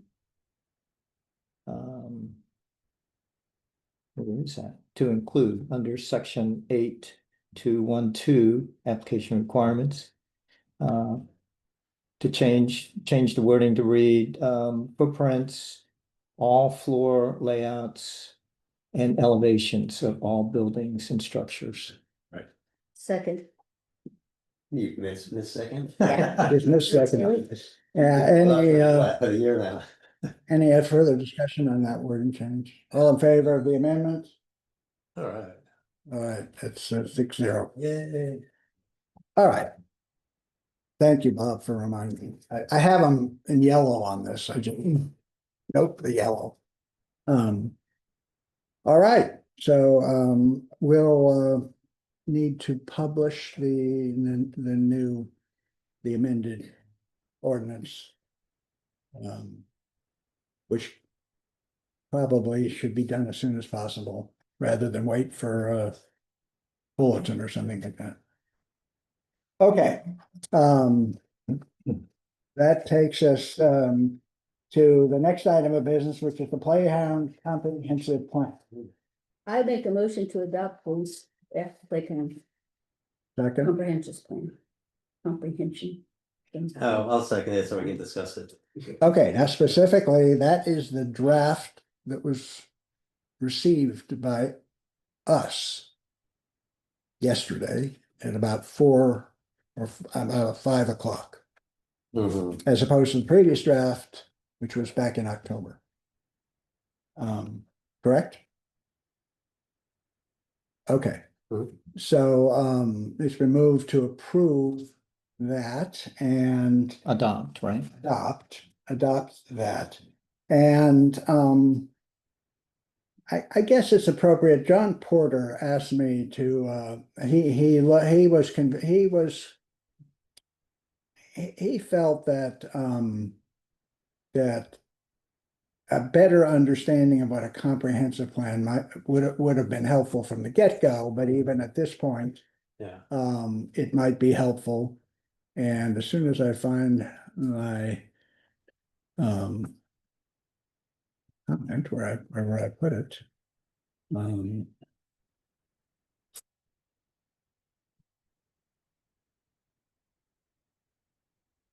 there it is. Okay. So so between him and me, put together just a little review of what we think a comprehensive plan as applied to the playground. What its purpose was. And so I've put it up on the screen. First of all, what is a comprehensive plan? What you see in black is a comprehensive plan as a vision document for for larger scale planning involving land use, housing, and transportation. That it serves as a guiding framework for local governments to make future decisions by establishing shared vision, goals, and strategies to achieve them.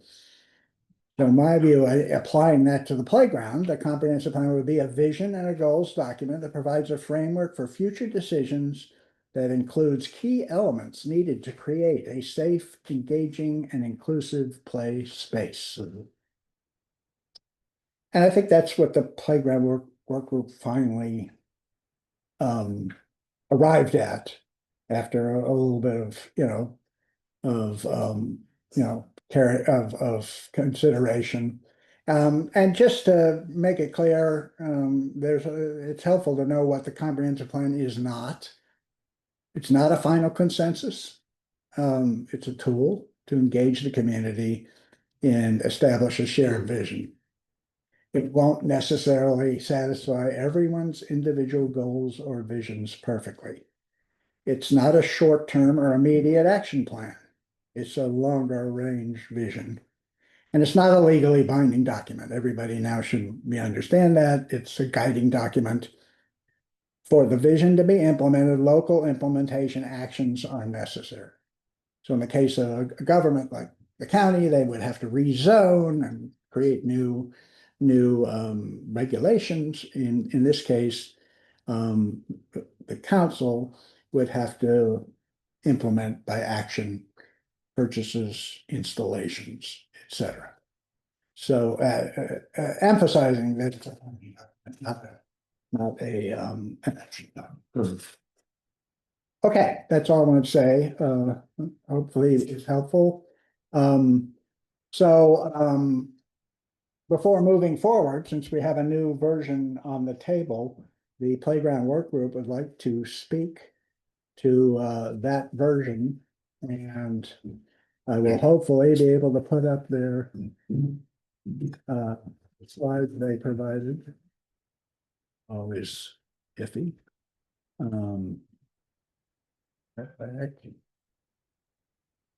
Draft. Presentation, latest draft. Here we go. And I think Jonathan Dale is here to do this, correct? Yeah, Andy and Andy, so let me get it up. No, I prefer to stand. Okay. If you don't mind. No, I can. I guess I'm slide presentation. All right.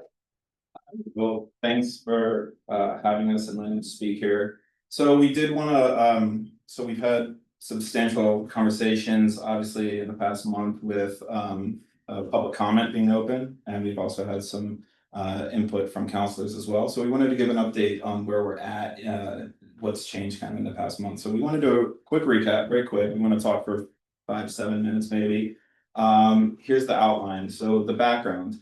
What is the work group's priorities and motivation? What did we try to do with this document? The takeaways that I just want to harp on a little bit are in light, again, of this council discussion, the recent public comments. What are the key points that we kind of derived from that and distilled down to? We did want to mention the survey results. So we put out a survey a little while back to the entire town, the listserv, and asked for responses. We got 55 of them. So that's a pretty good turnout. We've heard that 5% survey result would be good for any type of survey. We got 10% basically of the entire town. So we got a pretty substantial amount of replies. And then we wanted to talk about the approach to budgeting, which obviously is of note. And then we want to have a request for action. So really quickly, I think everyone here kind of knows by now what we're trying to accomplish here. The comprehensive playground plan, we want the playground to keep in character with the Grove's aesthetic and history. We're not trying to do anything that is outside of that scope. Things would be maintained in exactly the vibe that has always existed in the Grove in terms of, especially size and scope.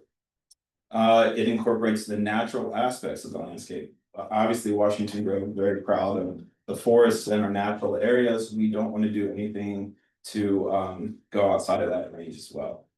We want to recognize that the playground's a community space for residents and visitors that fosters interaction among and between different age groups.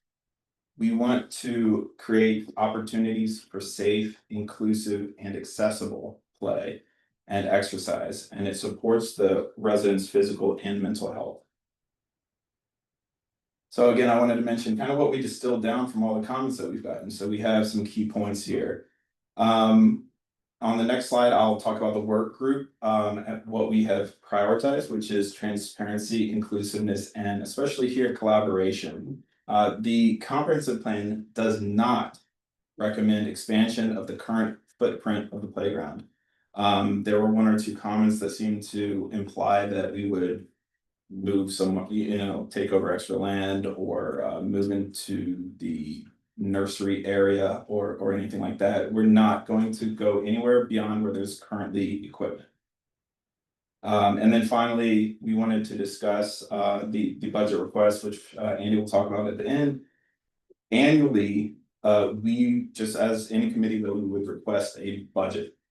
So this is to John's point about what a comprehensive plan does. This is our vision, but certainly we would ask each year, as we would probably meet on as a committee on a monthly basis, we would start creating and trying to conceptualize what our request would be for the coming year. Pick playground equipment and whatnot, and then ask the council to approve a budget. So to the idea of inclusiveness and collaboration, I just wanted to remind everyone here that we have 14 work group members. These 14 are a variety of ages. There are parents, there are non-parents, there are grandparents, and there are people who are new to town, fairly new to town, people who have been here a very long time. So we tried to get a range of input here.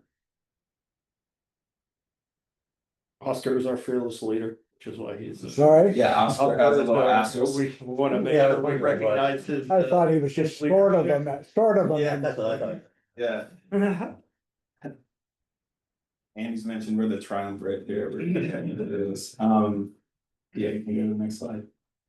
So this is kind of our bubble of who we talk to. So we are in the middle of Playground Work Group. We have 14 members. But if you look at the top left, we have been in consult with maintenance leaders. We've talked to people in town about what maintenance could entail, which could include things like drainage, repairs, obviously equipment, especially wooden equipment, may need maintenance and repairs over time.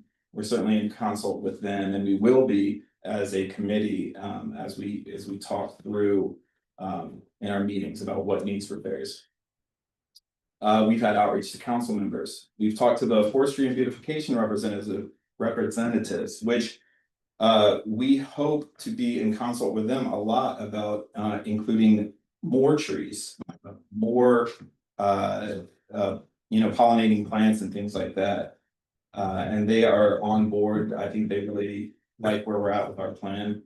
We've heard from the Historic Preservation Committee. I know that they're talking tomorrow. I believe it's in your meeting tomorrow more about the where it looks like from the HPC's perspective. But we're definitely interested in hearing your thoughts. We've had playground tours. We had 4 tours, and we had approximately 30 plus participants in those. So we've heard in person from a lot of different people. Obviously, I think a lot of people here see the listserv communications back and forth volleying. So we've tried to, we've listened, we've recorded those for posterity, meaning we have the ability to address those concerns as we go forward. If the committee were to be created and move forward, we would definitely try to address those as we build out each of these zones. And then finally, the town survey, which I'll go to next, is we got 55 responses. So this slide here, we wanted to do a little pie chart to show that 44 out of 55 people were very positive about acknowledging this question. So the overall goal for the playground is to have a playground that balances vintage and new equipment, that creates opportunities for people of different ages and abilities to play and meet, and reflects the aesthetics and landmarks of the town of Washington Grove. How well do you think this achieves that goal? Again, I think that's like 79% of people gave it a 5 out of 5 in achieving that goal. Can I ask on a 55, is that 55 residences or 55 people? 55 survey respondents. So you could have multiple people from the same household. Certainly, grandparents, parents, yeah. And then on this slide here, so a similar result, the question, I won't go through the whole thing, but we wanted to point out that a future volunteer group or committee will work with the town council to implement specific changes and develop a timeline for doing so. Any request would still be subject to future fiscal considerations, meaning we would want to get our budget approved. How much do you support this plan's general approach to updating the playground? We got 46 out of 55, highly approved. And I'll leave and let Andy go. Yeah, and we'll make this quick, hopefully. It's too late. Yeah, all right. So I think the first thing we wanted to reemphasize, and Jonathan mentioned this, but there were some concerns floating out there that this would be some kind of expansion or encroach on protected areas within the grove and all those sorts of things. And those are things that we obviously want to respect and take into consideration. But the key point here is really the playground plan is captured within the existing framework and the existing footprint of the playground. Anywhere that there is equipment, we may either upgrade or rehabilitate or move slightly, but there's no plan to bleed into other areas of the neighborhood. So we would keep this constrained to where it is now. And one of the beauties of this idea that we would have flexibility on a zone by zone and year to year basis to propose changes would be that if in the discussions of a certain zone, it came to light that, oh, there's some issue here or some issue there, that's the stage, the implementation stage is the issue where we could address that. So overall, big picture vision, keep everything where it's at. We have those detailed discussions when we get to execution. And then, I know that, in my professional life, I appreciate predictability and repeatability. And so I think our approach to this is basically on a zone-wise basis, depending on what the fiscal environment looks like and what the timelines that we're considering for these different things. Ideally, this plan would apply over the next 3 to 4 years. But if it turned out that, oh, that's too aggressive, or or maybe we get a grant from the state or something and we can do things quicker, then that would change the way that we would or the number of zones that we might submit in a given year. But the point is that it's a vision. We would basically supply a worksheet with each zone in any given year that would describe what's currently there, what we want it to look like. We would have a list of proposed equipment to install or remove or relocate. Include costs, projected costs for landscaping, projected costs for what that equipment installation might look like, and then projected annual maintenance costs just to keep everything up and running. And up to this point, a lot of the burden of that maintenance at the playground has come on to the maintenance committee. And Peter, specifically would address interfacing with like the interested parties, parents or whatever that would notice something was busted or whatever.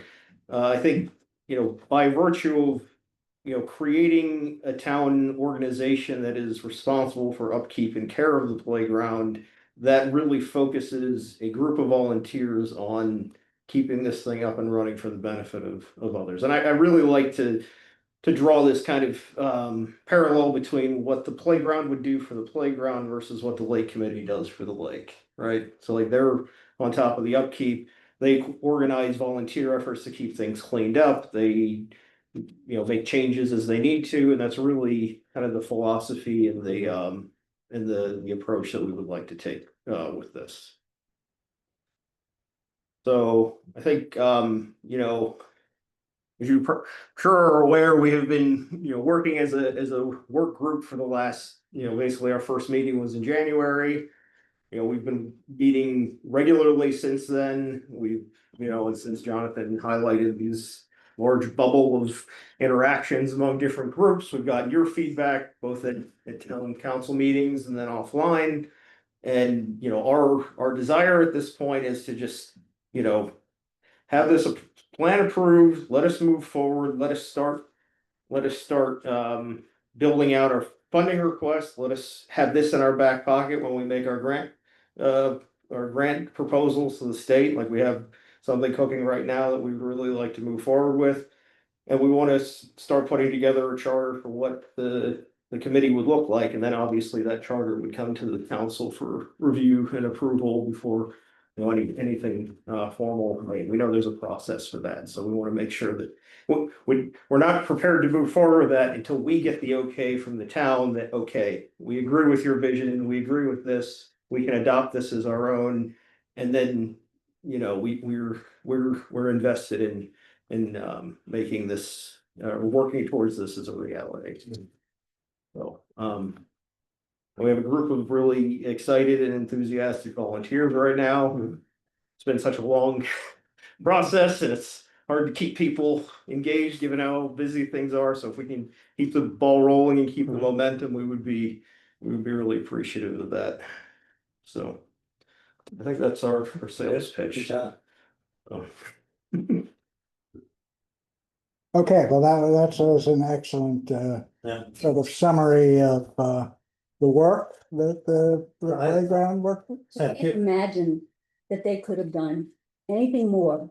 I mean, what they've done is in terms of transparency, in terms of getting everybody's input, in terms of responding to individuals, to groups, to changing it, and to continue their energy and to come forward with this. I can't imagine the council not passing this. And my argument for that would be, because I know some of the concerns are the same thing as with the ordinance we just passed, is you can't plan everything, and they have everything in this document that says when it comes up, we'll look at it and we'll review all these things, and everybody can jump in and make their comments at that point. But the plan is there, and I say we need to, you know, let them, you know, give them our approval. I mean, I just think what they've done is amazing, absolutely amazing. So I have two comments. One is, this is, the comprehensive plan begins by stating that the mission of Washington Grove is to dun, dun, dun, dun, dun. And I should say the mission of the, I mean, it's not a big deal, but we can't just throw around the mission of Washington Grove. That's important. And it should say the mission of the playground group. It's not a big deal, just it should be more specific. That's one thing. The other comment, oh, you want to address that first? Well, it just tangentially. Yeah. So I agree 100% with what Mary just stated. Yes. Okay. And now I'm going to, however, make an argument. Make an argument that this is a document that will be referred to.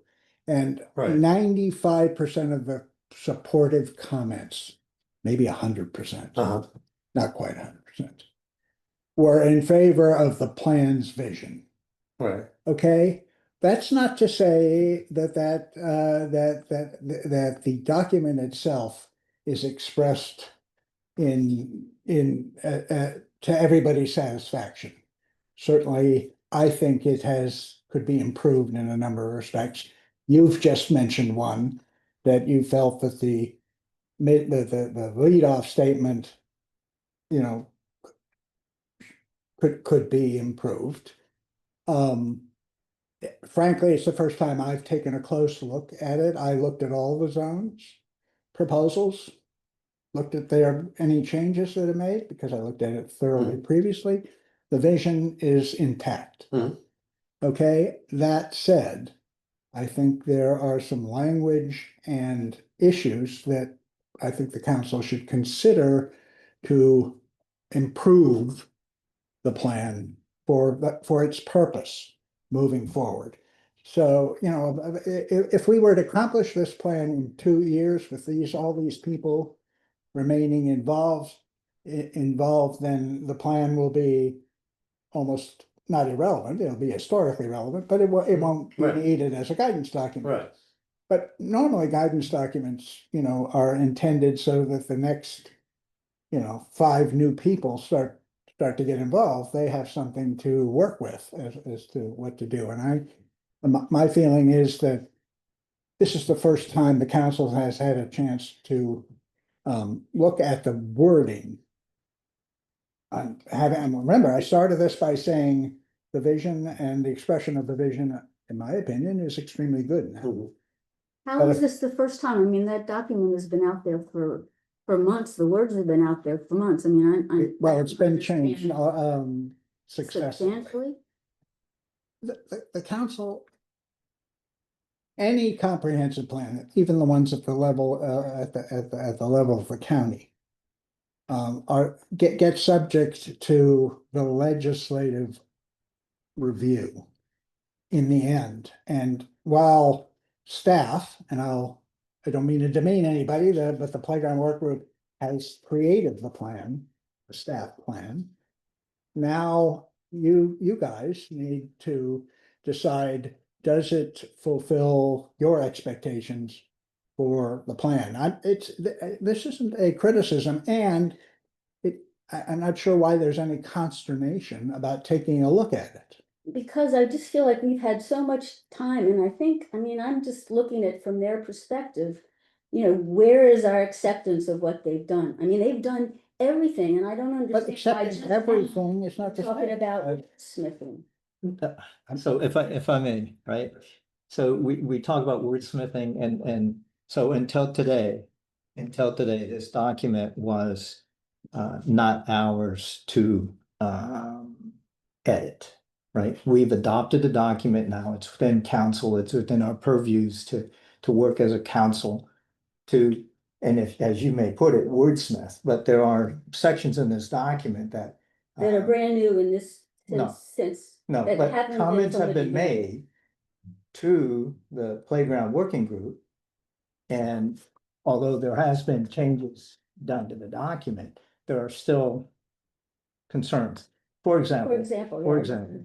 right? Example. For example, in section 6, and I'm looking at the October one, but it's pretty much the same. Paragraph's been moved around, but we talk about history of recent safety consultants. Consultations. The point here is the people that provided this information regarding safety related issues, right? And in fact, it even says that they're involved in the sales of the equipment. They're not safety inspectors. Okay, so the other problem stemming from that is if you take a look at the language in here, it talks about major safety concerns regarding the merry-go-round. If we endorse and approve this document as it is today, and I'm looking for legal advice also, right? We, the town, would be then officially acknowledging that we knew that we had safety-related issues out there since 2023 when the survey was originally done.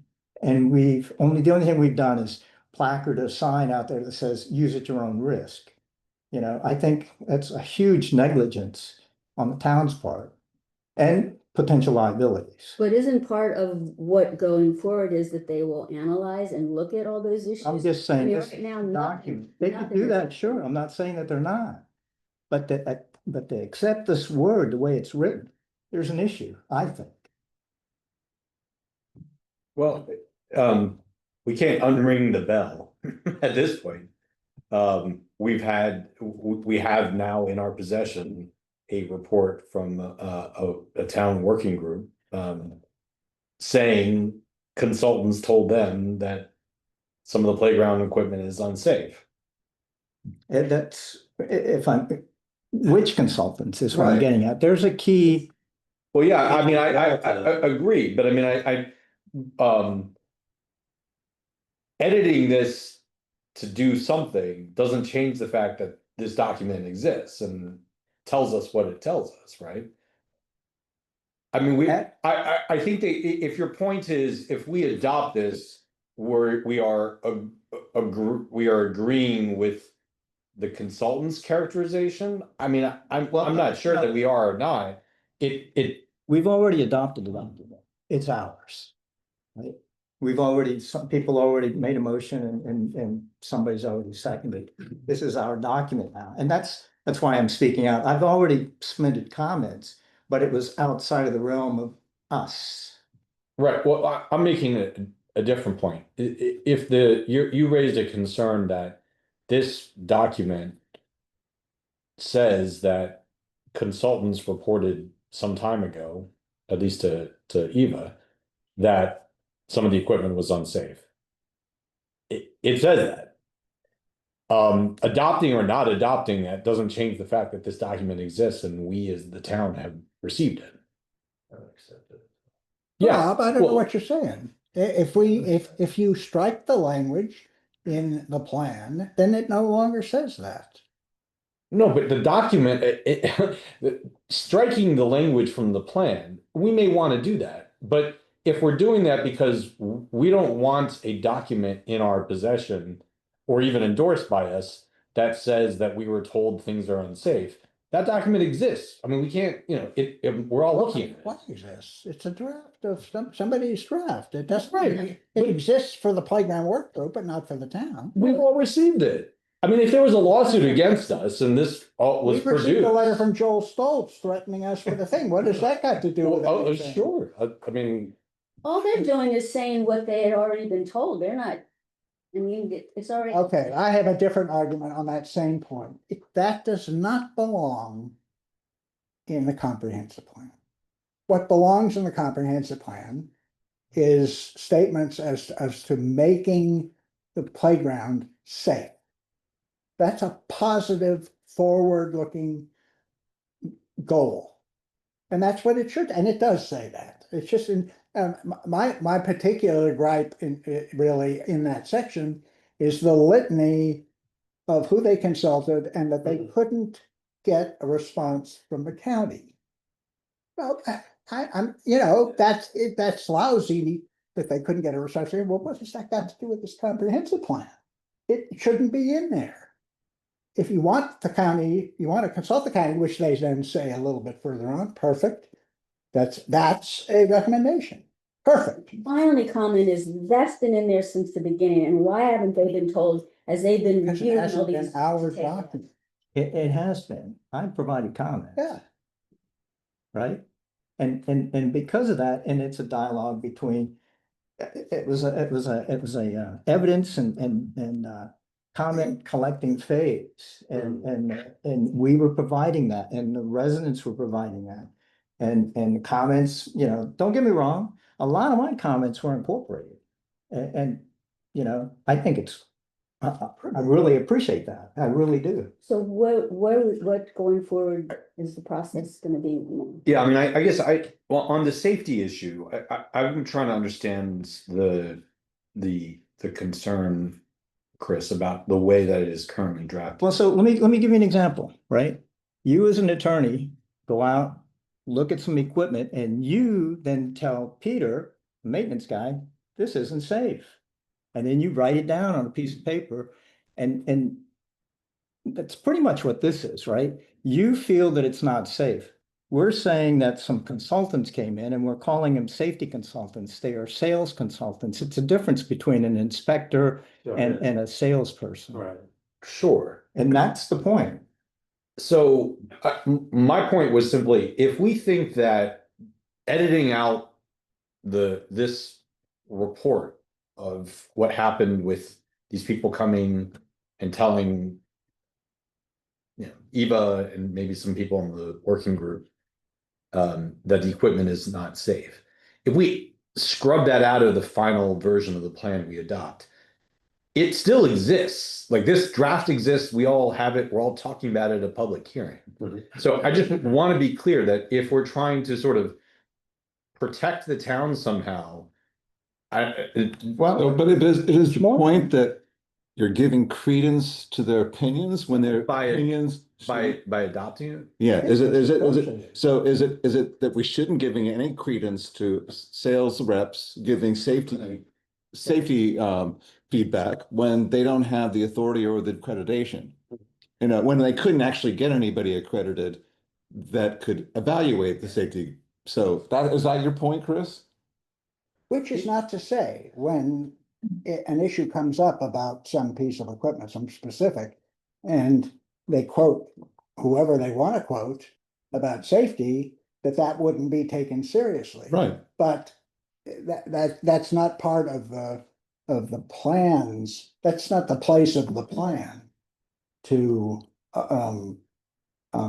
validate those safety concerns. It is responsibility of both the potential committee or the future council. But the to plan validate. can set goals. Yeah. To establish what is safe and what we're gonna consider as sources for that information, and then we're gonna may have a plan to take care of that stuff. Yeah, right? Sure, but I mean.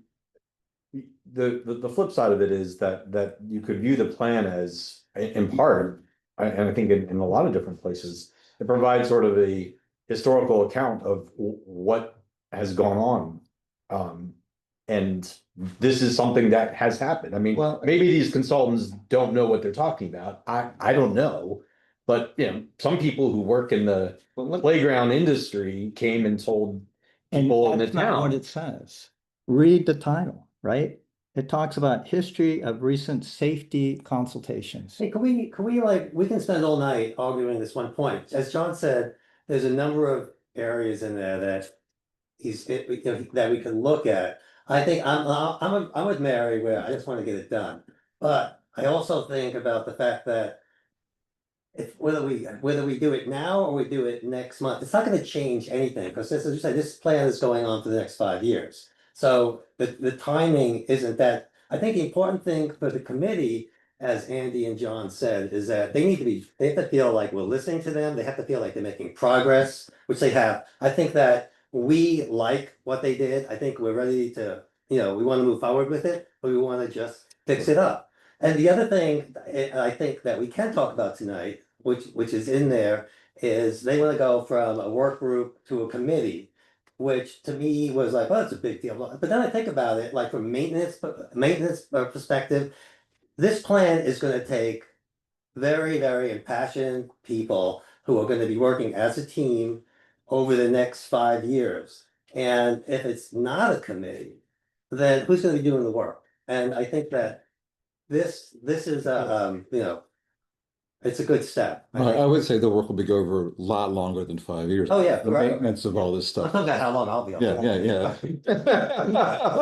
Well, actually, this was one of the aspects of what they've written that I wanted to address. Good. So, and I spoke only to Chris about this. Unlike the Lake Committee, which has been used as an example, this is a new facility that's going to be created. Mhm. The work group has put a lot of thought into how the facility should be monitored, maintained, inspected, all absolutely valid things to do. All right. My concern is that a volunteer committee set like our existing committees is probably not the appropriate group to do this. So what is the appropriate group? In this case, like we could have for McCaffrey Hall, we could have a McCaffrey Hall committee appointed by the council, mayor and the council, who are responsible for taking care of McCaffrey Hall. Instead, we have Chris and Steve and a couple of others. In the case of this plan, which is going to be worked out over years, they anticipate this, the funding is up in the air and, timing is, and I was thinking that this may be the case where we need to appoint a playground committee, but this is an appointed committee, still volunteers. Those who are appointed could utilize other volunteers, and it would have a charge. They've pretty much outlined the charge for the playground committee going forward. That would be what that committee does. That way the council has some control over how the playground, in keeping, in attempting to keep the responsibilities accomplished, as opposed to a volunteer work group. So if they don't repair the dock this year, they can repair it next year. So that's fine. But in the case of the playground, may not be good enough. And the proposal is it isn't good enough. I mean, there needs to be a more systematic, a more diligent effort. So from my point of view, I think we should give serious consideration. Now, that doesn't necessarily have to be laid out in its entirety in this plan. But from I think we should consider having the plan recommend a town appointed playground committee. Now, you know who's gonna be appointed. It's the same people who are so enthusiastic and have done so much work. Only in this case, it seems like it's only what's the difference? But in this case, the town will have the requirements, what the committee should be doing as part of their charge, and not just depend on a volunteer group to do the right thing, to do all of it. If I may add, It's just one point on the plan, and I'm not trying to convince you on that now, but I'm just saying, that's why I think we need a month to suggest, you know, what I would consider improvements, at least from the point of view of the council. And I would not anticipate anything that would be objectionable, really. Except we'd be looking at it from the point of view of the town government moving forward.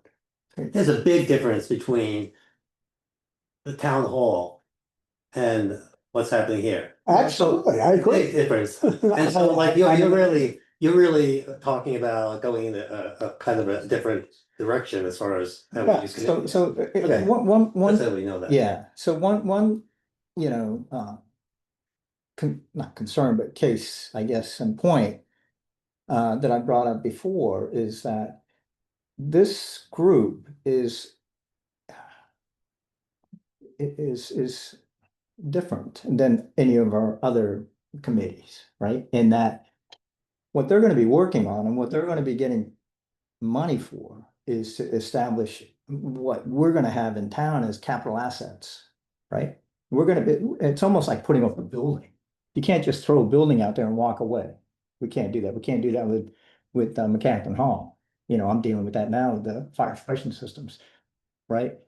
So what John is saying is to make it more of a, I don't know if you want to say official, but more a part of the government and within the town of Washington Grove instead of just a volunteer committee, right? A commission. Like Like the appointed, commission. I don't know. What would you like, I mean, a commission committee, it's a work group, whatever it would be called, would be. It's a little bit more significant, right? And ownership and responsibilities. Yeah. Sorry, point of clarification, like lighting committee, is that any different when you're talking about a charge, something for the committee to be created to do, weren't they formed to try to control our lighting, street lights and stuff like that, like? Actually, the lighting committee formed itself. There was no action by the council whatsoever regarding lighting in town. There's a lot of talk about, people say, oh, there's too much light on the walkways, or, Petco did this and I didn't like it. So over the years, there's been consideration that, gee, if we owned our own lights, then we would be able to do something, and the lighting committee picked it up, literally. Nobody actually, So went and said, we need a lighting committee. No. And one of the clearly, one of the concerns, I guess, that we all have, right, as volunteers is, how much time is it gonna take, and can we really, afford to do that? And the younger families, especially working and kids. So, what I would like to propose is that, again, now that the town council has adopted this document, that we could wordsmith this document, but I like to also do that in collaboration with Playground Working Group, so that we're all moving forward in sync, and to get this thing finalized in preparation for a vote during December, so that we would still have, ample time to submit for the grant in January. You taking comment from other people, can I interject? No, something here? they're the presenters of this. They're the staff in this case. Yeah, but nobody's addressing the elephant in the room, which is the hooks associated with accepting a grant from the state, i.e. with Project Open Space. And since you talked about control it's given up. And I'll stop now, but it's being ignored. This isn't Project Open Space and there aren't those requirements for this grant. There's no requirements at all. There's requirements, for example, that it has to be secular in nature, it can't be religious related, things like that, It but. has to be spent on equipment and not landscaping and changing the environment. As long as we get all that in writing. Yeah, that'd be yeah. great, because we found out the hard way Right. 30 years ago. Right. When funds were accepted and that was not Right. known by the town. Yeah. council. And we didn't hear that lesson from other people when we were talking about granting. Okay. grants. We can get that to you later as No, well. that's but spectacular. I never heard of a grant. If you look up government with no Maryland involved. Legislative Bond Initiative, Mhm. if you look that up, there's an entire checklist, things to do, how to apply. Okay. And it'll tell you what it can and cannot be used for. So with all of this discussion, and there's gonna be more discussions, right? And so like I'd like to make a motion, since the plan has already been adopted with our previous motion. There's already a motion, isn't there a motion? We made a Motion was to Yeah. adopt. Right. You seconded it. Yeah. Right. We haven't So you voted. can't make another motion right now. Yes, you Amend can. it. Well, just make a motion on top of a motion? Either that or amend your motion, right? But can I just ask, though, how are you gonna? You talk about collaborating, how are you, like, we're gonna meet with them and tell them so it can be presented at the next council as a completed document? Yes. Operationally, you would propose altering the document in some way, minor or whatever. Talk to the playground workgroup, here's what we believe will improve the plan. Get their feedback and then propose it or don't propose it as an amendment to the plan. Just a question in terms of timing for applying for the grant for you guys, if this postponed it for a whole other month, is that Well, fair. back to ability to? I mean, we prefer sooner than later, but if we can get an approval in December, it should not affect our timeline. I guess, okay, so I just get this feeling, I've been, because I'm the liaison for rec, which they theoretically are under rec. And so from day one, we all have, but I've been intimately involved with this entire process. And as Mary said, and I think we all know, they've done I've never seen any group of people work so hard for so long to accomplish so little work. Like we can feel that way. No, and I really think that, I feel like if I was them, I'd be feeling disrespected. I would feel like, so many other groups in town come up with stuff and they just. How long did it take? This is being, excuse me, I'm finished. Okay. No, but there's been a tremendous effort. I've never seen a group go on all these inviting the Grove to go to, 4 different tours, doing the survey, trying to get feedback to move this forward. And they got the feedback. And now the council's gone, well, they should have said this, they should have said, I hear people saying that. Right. And I just think that this is so typical of the town of, let's move this on. I know, John, it's really important that we do this the right way. I know that, how the committee works and all that, but at the same time, they have, if we as a council, if we couldn't have made all these, these suggestions earlier, I just feel like it's a little bit disrespectful for their effort. And I also think that I have never seen, my entire life has been 40 years of management training, team building, strategic planning, okay? And it is so impressive to see what this group of people have put together as a team. We talk about volunteers. We talk about the fact that, people aren't volunteering or people aren't doing this. Well, here's an example of incredible collection of volunteers, enthusiasm, moving forward. And I think that we need to give them something. We can't just go, okay, we're gonna fine tune and fix this thing for you. No, I'm not saying I'm not saying you're saying it. I'm just saying that that's what I'm hearing, okay? Not from you, just from from their perspective. I think that's what, and I'm getting feedback from the world a little bit about. I'm gonna ask Oscar a question. Yeah. All right, because you basically expressed your feeling, you've imposed it on the work group. I'm gonna ask Oscar a question. How would you feel about the council proposing changes that would improve the plan as written? I have mixed feelings. I understand the reason for the proposal, but I feel like a lot of these questions could have been raised in August. And some questions were raised in August and we responded and got no response from them a month and a half. And so now it's December. And if you're asking for more time, I guess my question is, what does that look like going forward? Well, the council has had no time. No time. John, Mary, you want to accept the plan as received. I want to Okay, recognize. so if anybody I'm has just any upset- comments I'm just against it. upset that at this point, we're saying, oh, now, because it's been there, and I don't know. I'm just feeling what I would feel if I were them, and I agree with Peter, I just feel like there needs to be some moving forward for them, not just, oh, we're gonna look at it again and then see it, next, I mean, I don't know what that. I don't know what you need. You need a straw vote from a non-binding vote from the council about whether you would adopt this Can we plan. adopt it based I on? would say, if I'm sorry, what I would say is the way we're handling this affects the dedication that people have moving forward. I'm sorry, can you I didn't say? hear that. The What? way this conversation is going has an impact on the dedication people have, the commitment people have going forward. No, I won't accept that, Oscar. You can't expect, nobody can expect, no committee in this town. They have, I think.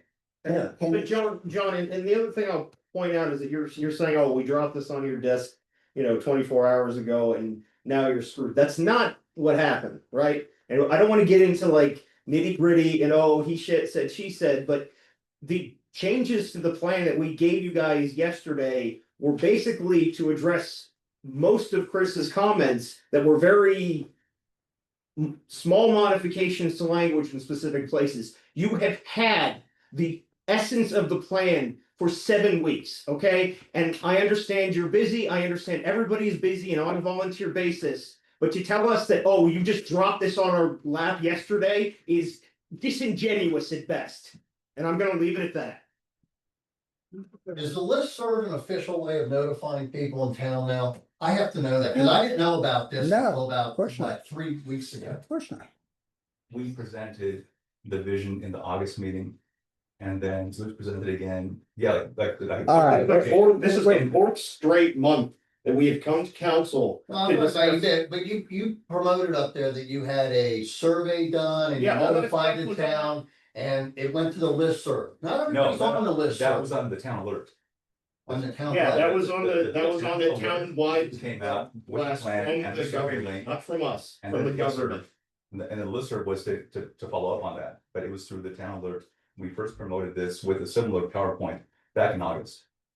And this discussion. How was that broadcast to everybody? It was a Grove alert, and it was only about 4 weeks ago, 5 weeks. But August was the first presentation of the PowerPoint with pictures, and essentially the plan as it is, that's what was communicated in person Just like in August. the There was a brief people discussion in September, I got some. and then we had people a asking revised about that. plan based off They of can't that. see us. In Look, October, I was no discussion. in Nothing October. wrong with all of us. The movement was to postpone for another month with no reason why. Thanks. I've been here for 38 years and I didn't even know about this. Okay, it's, I didn't know about it. this is. Everything that We're we getting- ever we're do, getting there's people in distracted. town who say, I just. Yeah, there's always, Yeah. we're getting distracted. What I'm- can we do positive here? Because But let me propose an amendment to the initial motion, right? And then so I'd like to make an amendment and say that, a motion is to adopt this November 16th, 2025 vision of the playground comprehensive plan for discussion, which we're doing, and edits in collaboration with the playground working group with the intent of voting for approval during the December town council meeting. So that is setting our timeline. so you're gonna sit down with them, or you're gonna send them more comments and then they have Well- to send them back to you? I mean, No, it's been done. I don't. So the problem is our message isn't crossing in the mail, right? And in fact, I sent a bunch of questions and I didn't answer because to me, initially, I didn't think that they were non-answer answers, right? But I was hoping that we would get other comments. I didn't want to be the only one. And you know, that was trying to get responses. I wanted to see what the flavor was from other council So that- members and from Is that the residents. only piece about the safety, or are there multiple There things are that need others, to- but that is one of the key issues. Most of them you won't have, most of the ones I might think of or propose, And they just. you're came gonna to have us no at- problem. They No, just came to you no. today. I don't think that they substantially. But you know, holding a government body to a previous timeline saying, sorry, you should have acted beforehand is just totally unreasonable. No, I'm holding, I'm. Totally I'm unreasonable. just questioning. Well, yeah, That's all. but let's just, as you said, All right, let's move move forward. forward. And this is going to Let's just be positive. provide us a timeline to close the door. Let's finalize this to where we're all happy, right? And then move forward. And it's still in time to put in for the grant and even the grant work, because we know that we're moving forward with this, right?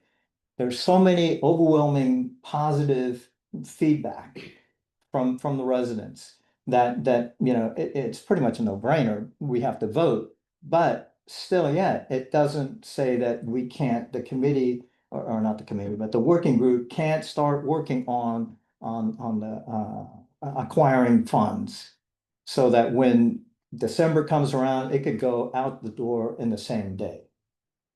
Right? So we're saying that we're approving it conditionally? No. Is that what? No. But, okay, so, What but are we just ask, voting? can I just ask for you three committee people here? If we, as you know, 99% of this, or 100%, is gonna be approved.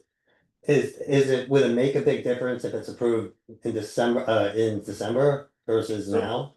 Well, Would it have any deleterious effects? I know, I think that the bigger question is what those changes look like. And I think at this point, there were questions about substantive changes, in the last Really? sentences. Can you like give one example? Basketball courts, bathrooms, that's not in the plan. And But those were questions. Right, right. Those were questions that came to us, and so what I'm thinking now is, what is that what you intend that to be in the future? I mean, at this point, I feel like we've given it to the council. The council wants to amend it, that needs to happen through the public discussion and not from us, including potentially very big changes at the last minute, which we did not want to do. Mhm. Yeah, so the version you have here is very similar to the version you had before, substantively, there's changes in language about safety and consistency across zones, but no big changes. But there were comments about adding some very big changes to this last draft. And if that's going to happen, that needs to happen at the council level. And so if you're talking about approving this in December, are you considering approving some major changes to that level, to this plan? I was just speaking for myself. I'm ready to vote for the plan. There were a few things I was concerned about, like the trainings is a big thing. And when I read the comments from the people, I was like, wow. And I saw what the trains look like, what they cost and everything. Because to me, I said, you can't do that. And then it was like, wow, you can do that. And people are excited about it. I would vote on it tonight as it is. But I would like to have a perfect document. And John's pointed to a few little things in there that I think would be changed, but it wouldn't be substantial. And I think Mary, of course, feels the same way. So I don't know if we would all agree that it's not gonna, this is your plan. Well, no, I think this is the town's plan, right? So we've given it to the town, the idea being once accepted, it's the town's plan, so. Right. At a certain point, I think it's in your hands and you're gonna amend it, and just what does that process look like? Yeah. Yeah, I that's what I was gonna say the same thing. It's in your hands, and whether substantive changes or small changes, what has been a struggle for us is the lobbying back and forth over email. Here, we make a change, we talk to you for 40 minutes the next month, right? And that's not enough time to get this done, so I wanna make sure that whatever changes, substantive or not, if you could run it by us, we would appreciate that we're in agreement generally. How about this? By December 1st, any proposed amendments to the plan should be created. And delivered to you guys for your comments about those proposed changes. From the council. From the council only, yeah, of course. Only from the Only council. from We're the not going council. back out to. No, we're not going out to any, no. So this is us looking at everything and just us. Yes, doing it yes, sideways. of course. This was, if any, I'm sorry, if you thought this was still open to public comment. Well, public comment could keep coming in, but, you know, I think the public will not get to comment on any amendments because they won't really know about them until December. Unless there's a really substantial one, which no one has any intention, I believe, of making. There is no, I call it substantive. There might be something material, might be a tweak that, you know, makes a little bit of a difference, but nothing that would, I think, upset anybody, including all the people who have spoken, at least the ones that have written in support, et cetera, et cetera. I wouldn't anticipate any of that sort of thing. So the council will make recommendations, we'll discuss it, and then present to them the things that we think that should be changed by December. We don't necessarily have to discuss it, we just need to get their reaction, yes. So we can adopt the plan subject to amendment. Oh, we just wait and adopt the plan. We've already, Next we will adopt it, right? What? We will adopt it. What do you mean we will? I don't think we're adopting it if it's not final. Yeah. Yeah, there was bad use of language. Yeah. Proposing that we adopt it is different from actually adopting But it. how are we gonna compile that? Because again, they've got, they get You some. don't have to, and this you comes- don't have to compile. Well, they should just, how are we gonna communicate to them? Fine, send, Well, as I send understand- your proposed amendments to me and I'll communicate them all by December 1st. You'll put them all together as. I'll just, list them. Here are proposed changes to the plan. Well, then see that This whatever you is- said has been agreed upon by the entire council? No, absolutely not. So for example, what in the comments that there were references to the basketball, the basketball court and bathrooms.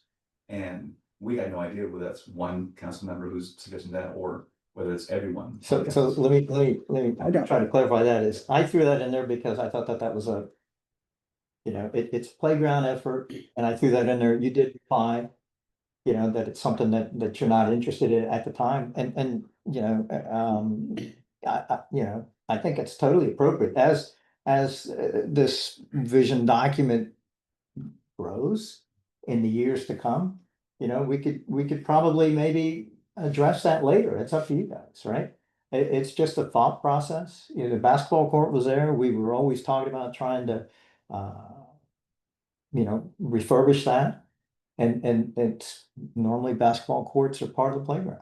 So that's the only, What I just mean is, so whatever comments that we receive, is it gonna be everyone's individual comment, or will there be some discussion between? Council members? I think the mayor is gonna, he's offered to be the filter to bring all that in, right? We can't, the council can't deliberate except through. Outside of a meeting. Outside of a meeting, yeah. So what I think the only thing that can happen is that those of us who have additional comments on the current drafts that you circulated from yesterday, we will give our individual comments to John, and John will. I'll just deliver all. Yeah, he'll deliver all of them to you guys, and to the extent that after reviewing those comments, the working group decides to make further changes to the plan to address those comments. No. Then you make what do you mean, no? Why are we giving them comments then? If we were to proceed now for the next 3 hours, I might show you my marked up version. I'm just making it my marked up version of the plan. Right. And propose those as amendments, as an amendment. So. And the council debates it and they either agree to the amendment or they don't. Why don't you just rewrite the plan then? What? Why don't you just rewrite the plan? Because you've done a great job. I mean, in the sense of, why don't you just make the edits to the plan? If you're sending to us to then do them, why don't just do it? You don't have to do them or not. I mean, I think that people who have additional comments, want to share them with you to get the working group's input. I don't want to speak for other people. If I look at your current draft and I have comments, I'd like to share them with you before, rather than just the council unilaterally implementing them without consultation from you. Because I think that you deserve the kind of the respect and the opportunity to see like, hey, you guys have done a lot. Here are my comments, just like you did with Chris. Essentially what we're saying is Chris did his homework, and I think Chris has some more that he wants to do, and maybe others of us also want to do that. But we know this has been a protracted period. We thank you for your patience and dedication. You guys have done an awesome job. And I mean, I don't want to speak for others, but like, this is going to get done, right? Like, this is not like a wasted effort. So hopefully anyone else on the council, we prepare our comments, we give them to John. John sends all of them. He's not going to like try and meld into a master markup. He's just going to share, here's what council, counselor A, B, and C, here are their comments. We're sharing them with you guys. You may come back and say, we appreciate them. We don't have any further changes on the plan, so you guys should just deliberate it. Or you may say, hey, actually, some of these comments are really good ones, and we wanted to address them. Here are our suggestions, and here's a revised working plan for consideration. And then at that point, I think we've got to be done, and we'll say, all right, we vote, and we go through the discussion. If there are amendments we want to do, we hash that out at the hearing in December, and the council meeting in December, and then vote. Is that makes sense? Okay? And we set a date for when we're gonna receive these comments. And just December 1st sounds reasonable. Or say that's what John put. 2 weeks. 2 weeks. December 1st. Yeah, because that's only 8 days before the December council meeting. It said we received things. So you would want to do it. And by the way, it wasn't my concept that you would submit another version of this. You may decide not to. On the contrary, You need to. the idea is to react to the proposed amendments to the plan. Okay, and as whoever was pointing out, 90% of them might say, okay, well, those are just wording changes. Have at it. Maybe 1 or 2 are more than that, and you might want to say something about it as to, what you think as a committee. Okay, and it's like having your staff. Hey, Barbara. Hi, Barbara. Hey. Because we're asking our staff to, what do you think about changing things this way? Barbara wants to. Mrs.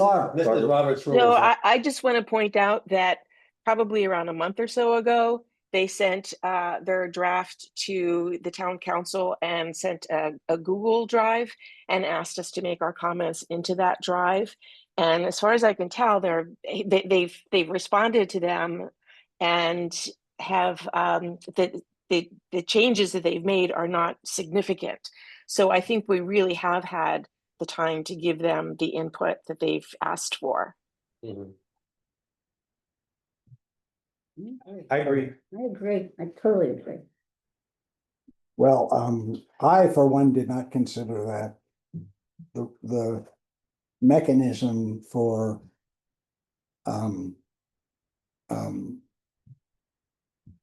suggesting improvements to the final plan.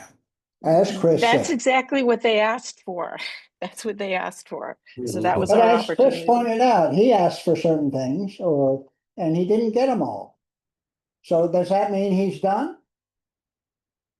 No. Then it's up to the council to make amendments or to vote it up or down. The work group doesn't like them. You guys can go in circles on this. Yeah. And for the record, I agree with Barbara, but this is where we are right now. And we'll get comments in 2 weeks. Yes, that's all. Well, if we voted now, okay, and we approved it, would you be happy with that? It seems like there are some things like that have been pointed out that it'd be nice to vote, but it's unfortunate that it didn't happen like it should have, like you asked it to happen. We're sorry for that. I agree. And that's where we are, but that's where we are. I apologize to the council. We should have been more prepared. Thank you. But I think that we will be ready in December. I mean, maybe or maybe not, but, well, Yeah. Chris provided detailed comments and you turned around a new draft. Mhm. Chris observed a number of things and he flagged the safety discussion Mhm. wasn't changed. And he thinks, it sounds like you think that it needs to be, and you probably don't support the plan unless it is. I mean, I don't want to put words in your mouth. That's what I understood.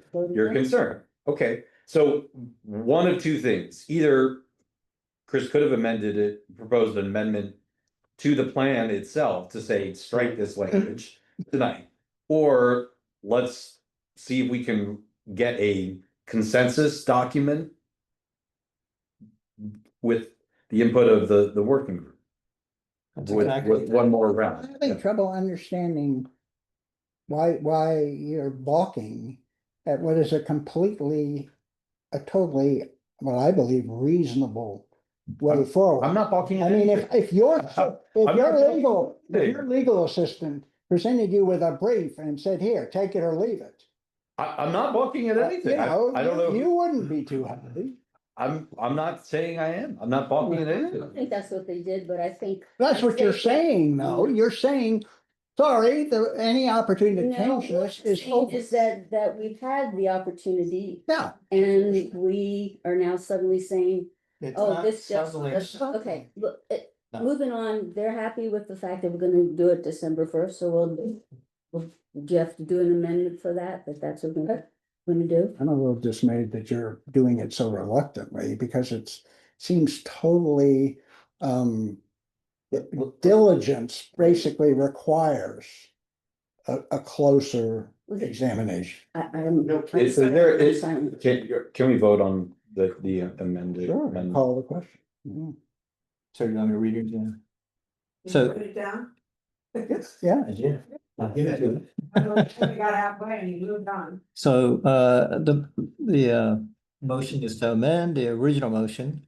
And it is to state that the council adopts the November 16th, 2025 version of the Playground Comprehensive Plan for discussion, edits in collaboration with the Playground Working Group, with the intent of voting for approval during the December town council meeting. So it kind of wraps it all up. We're done after December. All right. Can we have a vote? So I haven't heard from everybody, John. Did we get a second? No, I second. Yeah. Did you? Yes. Done comments. You have no comment? You're just going to vote? Yeah. Okay. Well, all in favor of the motion? Okay, that's three. All opposed? Did you vote in favor? Yeah. Oh, so that's four. All opposed? John, you're raising your hand. Just. Okay, so the motion passes 4-2. We've set As opposed a to- pretty, what we will consider firm timeline forward to a vote in December on the plan. And when I say to a vote, I see, what's dismaying to me is there's no indication anybody's voting against this plan. So to spend 30 days tweaking it should be a no-brainer. I mean, who cares? I mean, really. If some people feel it will be improved, let them have at it, but you're only gonna give them a month to do it. The council has just given themselves a month to do it. So as we move forward with this, would there be any issue not funneling everything through, but individually for us to contact members? Nobody can stop you I from would doing that. prefer bundle it from one person efficiently. You want to We've do had that? a lot, we've Okay. had a lot of conversations. Yeah, because I think Okay. what we're looking for is specific Change- amendment Amendments. language. Okay. We're not talking Okay. about, maybe you really ought to have done it this way or that. No, this is the way I would propose to change. Right, we should each, if we have comments, we should do like a red line. Yes. Here's we'll do what it. We'll do it. I would change. Right. Yeah. Right. You're all Send that to you're all John. gonna get a Share plan, those with them. Yeah, I've already done Red the line. red line, but so you know who made it, who suggested it, and what exactly the language change. Yeah, the only reason I suggested that was it would be good to get feedback as to why things were as they were, right? I'm just kind of curious, because it's like with the playground and, not the playground, the basketball courts and the restrooms, you know, I understand now, you know, so. And I, for one, you heard me talk about like the nature of the playground committee, which you guys have put into the plan going forward. So my thought for it, I'm going to propose that language be in there and you can react to it. I mean, you like having a loosey-goosey committee, or a more formalized committee. Fine, I have I gave my reasons why I think this particular exercise for the town involving money and creation of a basically a new facility or a large facility differs from all of the other responsibilities of committees that we currently have. But that's just my opinion. Yeah, because I would totally disagree with you, but we'll talk about it. Yeah.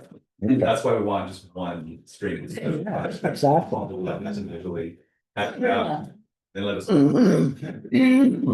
Loosey goosey, did you get that in the net? Okay. Yeah. Okay. All right, we have finished off the plan. We all can't say, we've say it, every one of us has said individually that you've come up with a plan that meets our expectation. When we first, steered you into this approach, I think you've done it. And as you recognize, we all recognize, it's just a plan. We need your enthusiasm, yours and anybody else's, to carry it out. And, that's just the next step going forward. But there's just I've heard nothing but praise and that at your success and It's really a not success. Yeah, you have exceeded our expectations. I was gonna say, meet expectations. That's a little- Exceeded expectations. That's the You guys have kind exceeded of expectations. all right. Having said that, Also, you guys have officially become town of Washington Grovers, because you've been attacked by Joe Stoltz, so. actually. Welcome to the town. It's only a half joke. I'm not joking. All right, next item of business is the Meadow Restoration Plan Phase 2. Now, the context. All right. Hey, guys. Good night, guys. Yeah. Thank you. The context for this item is that we had a presentation last month of the Parks Department's Restoration Phase 2 plans. And the Meadows Committee and members of the Meadows Committee have reacted to that park plan and have brought the plan to the council. So we are aware of it, and it's up to the council to decide what to do about it. So that's just the context where we are. We need a motion to move forward. Like to make a motion, right? Two motions. Chris. Make a motion, yes. So are you talking, so just to clarify, are you talking about phase 2 plans? Yes. Or, okay. Yeah. So this is just removing the trees? No, it's phase 2 includes a bunch of other stuff with the woody plants and mowing and this, that, and the other thing. Yeah. It's not gonna be my night. No, so it seems like we're right back where we started from, where we have the committee making a recommendation, and then we have a group, pretty much the same group that was against phase 1 that is against phase 2. I'm not sure the committee made a recommendation. No? I didn't hear a recommendation. From the From the Meadow Committee? Yeah. What? No, I'm talking about residents. The Woods Committee, I mean, not the Woods, Point of order, Yeah. what are we considering? What is the motion? You'll be fine. Yeah. I'm asking for a motion. Oh, okay. Yeah, right. Okay. Well, I know, there's free for all. Yeah, All right, let's hear That's that. why it's a point of order. Let me, good, thank you. Let me make a motion, and the motion is to acknowledge that the Meadow Management Plan proposal by the MNC PPC Hmm. is consistent with their requirement to protecting the historic agricultural setting of Washington Grove. You wanna read that one more Read it. time? We're Yeah, read it looking for a again. second. So the motion is to acknowledge that the Meadow Management Plan proposal by MNC PPC is consistent with their requirement to protecting the historic agricultural setting of Washington Grove. Can I just be clear, is this what we're talking about? The Washington Grove Meadow Restoration Parks thing? Yes. That's what we're talking So about. so should it say phase two in that? Because to be clear, because supposedly is an alternative plan to phase two that But it plans has- forward. Was there a second to that motion? No, not I yet. don't know what the motion We don't know what the motion is. is. Reduction of mature trees is Hmm. phase 2, and then goals, that's goal 1, and then there are 3 other goals Yes. besides that. So are we talking just It's the about Ryan Colleton. reduction of mature trees and not the other ones, or the whole We're thing? talking about the Ryan Colleton provided their phase 2 proposal. Is that what you have? They have a Washington Grove Meadow restoration goals, of which the goals. Who wrote are- that? This is the proposal from the parks. Okay, and that's. From Parks up on the Meadows Committee. Parks. From Parks up. Chris made a proposal and I did not hear a second. Right. Barbara, know we're what the trying to figure proposal out is. what the proposal refers to. You can't Right, second right. And so something there you don't needs to be a understand. second before you start No. discussing the No, there proposal. isn't. There's- No, because we What it haven't is, yeah. agreed on what the proposal is yet. Yeah. Yeah, Well, I think people Chris are. was raising very points clear of- with what he said. Chris was very clear with what he said. But it's not clear what phase 2 is. There's a So if proposal there's for- a second, if somebody supports what Chris said, there No, can be a second. And then there I- can be a discussion I and a believe, vote. I believe that these are points of information that you can. Points of information. Yeah. Yeah. So the point of information is, what is the MNC PPC plan, phase 2 plan specifically? Well, As I understand it, it is the R. Colleton Washington Grove That's it. Meadow Restoration September 2025 PDF that's in our Google Drive. that is, Right. you're correct. Okay. That's what Mary was asking. The document is titled Washington Grove Meadow Restoration Paren 9/2025 at the top.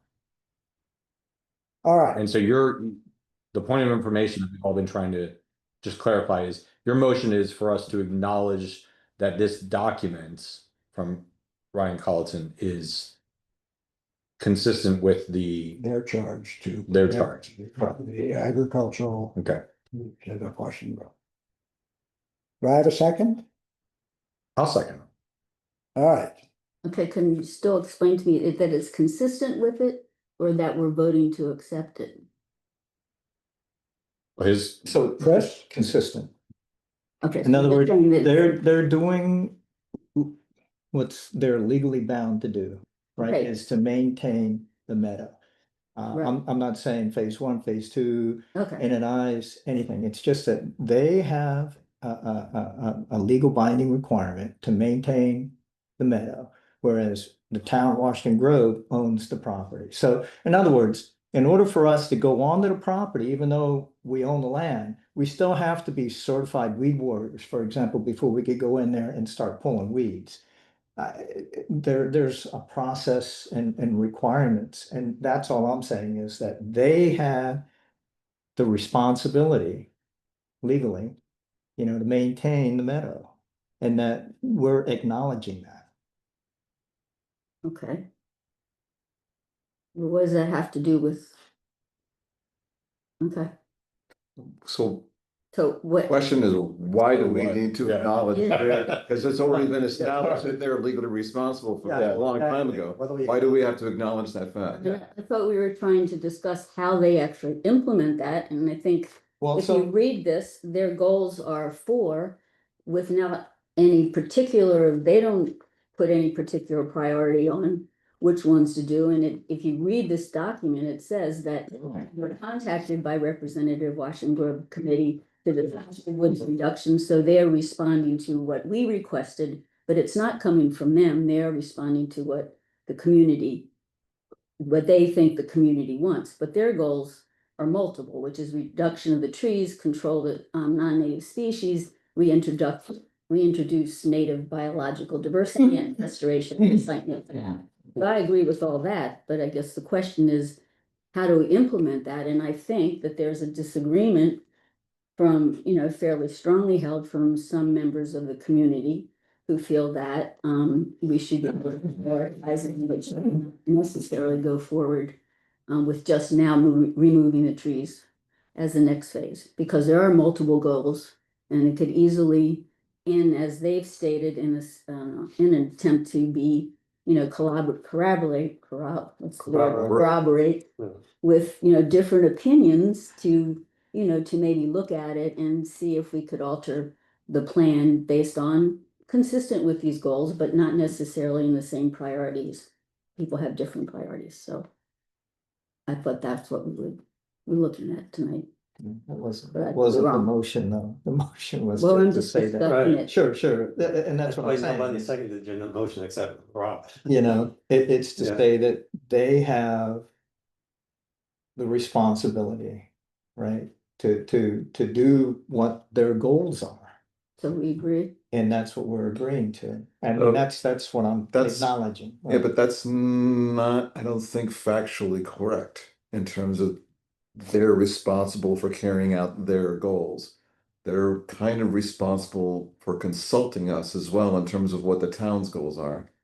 Absolutely. Yes, they are. They are legally responsible to Where does it consult. say that? And you have it on. William you're looking at William Roberts? Yeah, it's very specific. Yeah. with that. Very, I'll just read you, it's the last paragraph. So this was a letter written by our attorney to Georgette in 2012. Yes, And I assume you've read it. yes. Okay.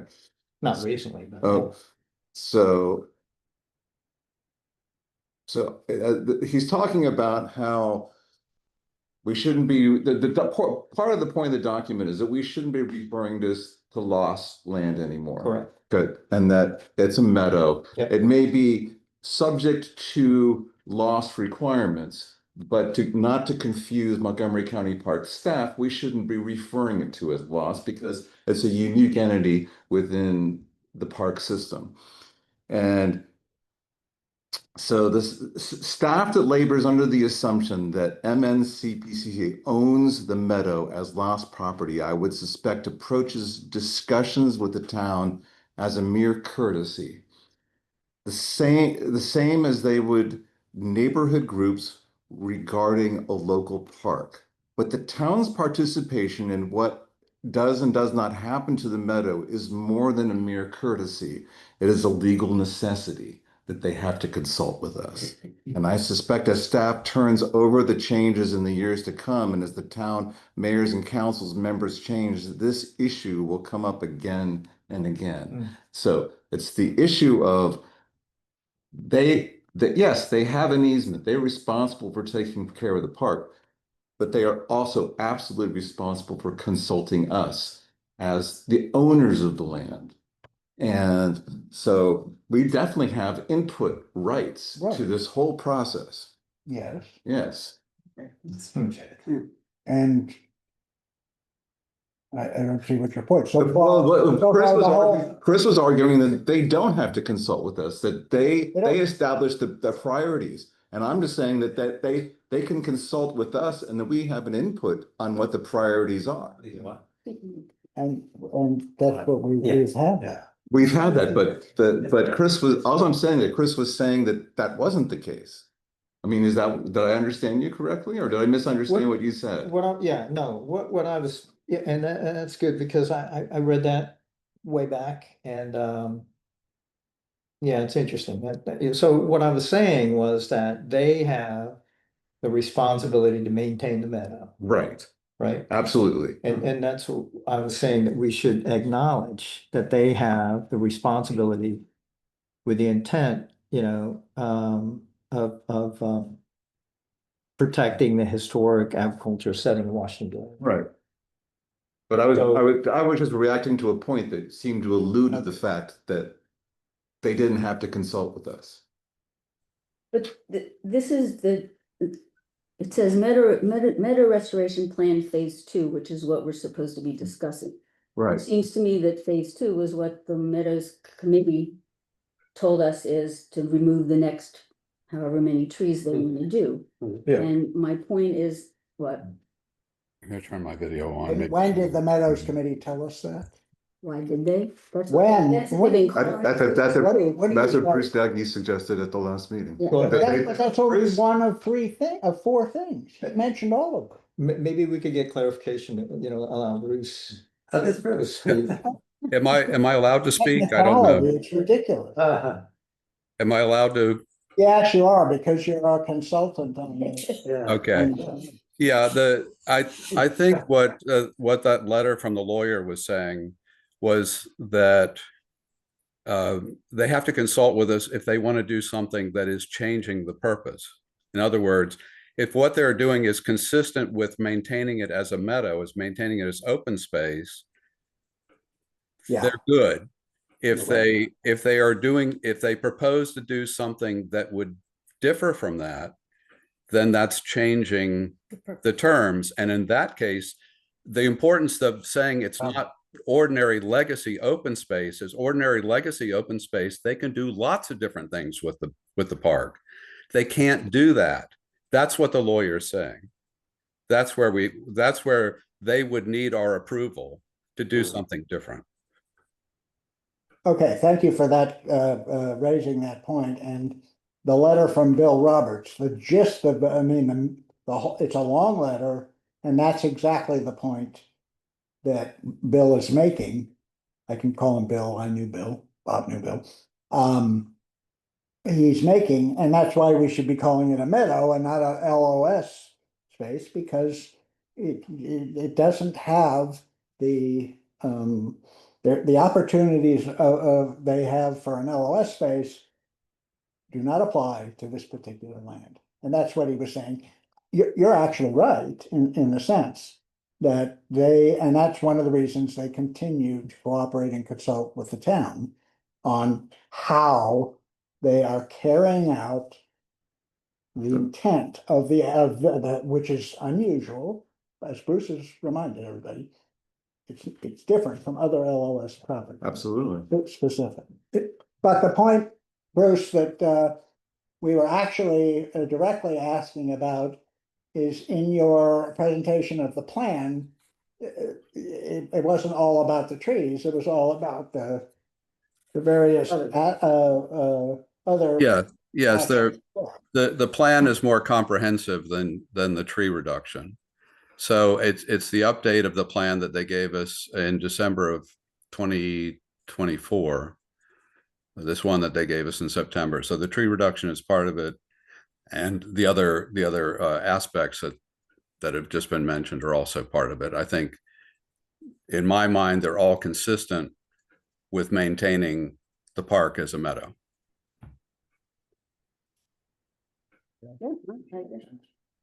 So, I feel like from everything we've heard from Ryan and MNC, PPC, thus far, we'll call it parks, that they will, if we tell them the town wants them to do what the Meadow Committee says, they probably will do that. And if the town says, if we tell them the town has decided we don't want you to do this, they probably will follow that as well. So really the question for us is, John, you're shaking your head, you don't agree? I mean, I'm just saying that's my general sense. Maybe people feel that have gotten a different impression from them, but. You know, from everything I heard, the meetings that where Brian was at, it sounded like they'll say.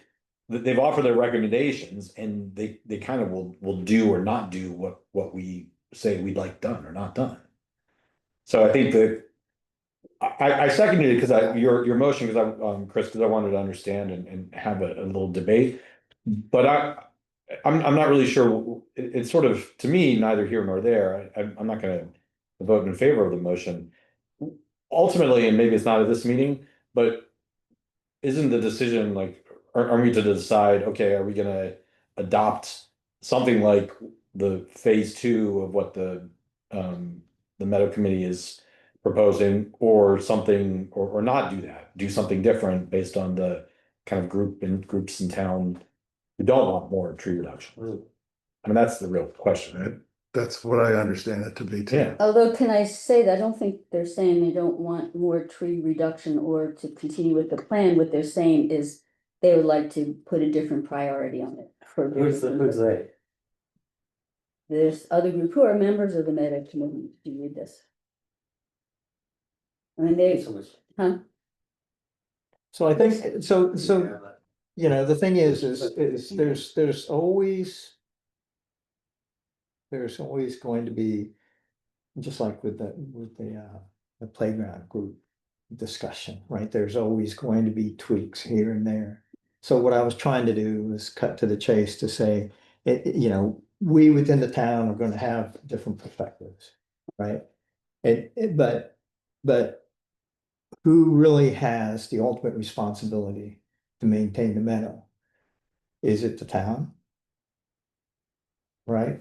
And so, you know, Parks has been willing partners recently to work with us, you know, thanks to the outreach that we've had with the community. You know, I've talked to Ryan about things that may be controversial within the town, and he would just walk away. He didn't want to get involved, you know, in politics. He just wants to maintain the meadow. I guess my only point is that I think it's important for the council to consider, you know, a view of other residents who are directly impacted, who are there, who have participated. I don't think their voices have been, you know, I just think that they should be heard. And if the council decides that, you know, that's their. I don't quite understand how you feel the voices have. Why are you saying it? I'm saying that that's. You mean their opinions haven't been adopted, or have their voices been listened to? I'm just asking that their voices be listened to, and as we discussed, because I don't think we still said what phase 2 is. My understanding is phase. It's written right there. Reduction of mature trees. Yes. So it's taking out the next group of trees. Yes. So I'm sorry, I don't. No, I'm just saying that that's what it says. been, some other members of the committee. We know there are people who are unhappy with removing trees from the meadow. I'm just speaking for them just to make sure that their opinion is heard. That's all. I'm just saying, just make sure, because it hasn't been acknowledged. I just want to make sure that it's acknowledged that there is a significant interest in doing it a different way, not necessarily not removing the trees, but maybe doing it with a different priority. And, you know, if that's been discussed and is deemed, I don't know what that that's it is, you know, then that's what it is. I'm just speaking for them, that's all. Yeah, I mean, that's fair. This is Barbara, can I? Yes, of course. When you're ready. You'll recall that we held a special town council meeting to discuss this. You know, that it was the only topic of the meeting. This was, I don't know, maybe a year ago. So we really did give an opportunity to allow people to provide input on that. And I do think, I agree with Rob about the real decision here is whether to adopt the plan or not. It's not whether we should acknowledge parks or acknowledge this or acknowledge that. So I agree with Rob on that. That would really be the better motion. And I want to point out that the plan isn't just about cutting trees. It's about the invasive species and the whole weed warrior thing and all of those kinds of things, the woody growth.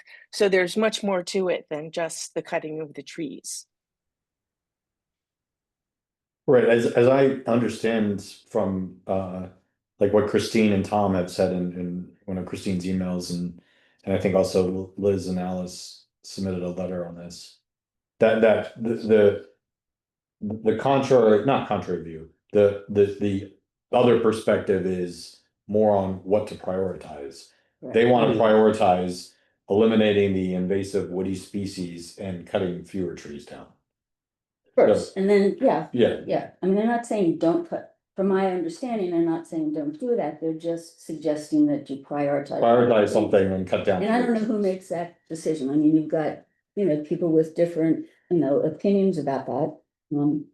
I just, and I don't know how you weigh that, there's a group of citizens who believe that, and there's the Meadow Committee certainly have done incredible work, doing what they've done, so I just don't know how you make sure that their voices are heard. So. And considered, and then given a reason why that this is what we decide. So how it's prioritized. I mean, as long as the stuff gets done, I don't really like that's just like a label without a meaning. Those items are in the plan, the woody tree removal and things like that. They are in the plan, and I'm confident that it will happen. So I'm prioritize this, prioritize that. I don't really know what that even means in this context. I'd like to make a motion to amend the Chris's motion. I move to amend the motion to have the council adopt the plan that Ryan Colleton proposed and then the Meadow Committee put forward, but with the communication of the sense of the council that that doing so should continue to be in consultation with all interested groups, the Meadows Committee, as well as other neighbors in town who have expressed some, concerns or differing views on priorities. I think I second. Second. Yeah. You second. I think so. I mean, you're saying we should pay attention to what. So. Yeah. Sounds kind of complicated, but. So I think what Rob is saying, that the council supports the continued restoration plan with the expectation that they will continue to consult with and let's call it the Meadows Committee. Bruce is still here. So obviously the contrarian viewpoint in terms of, if you will, priorities is present, and I know many of them are members of the Meadows Committee. So if we can, just say, with the Meadows Committee, and that my expectation there is that the Meadows Committee will include the viewpoints, even minority viewpoints, in discussions in this consultation.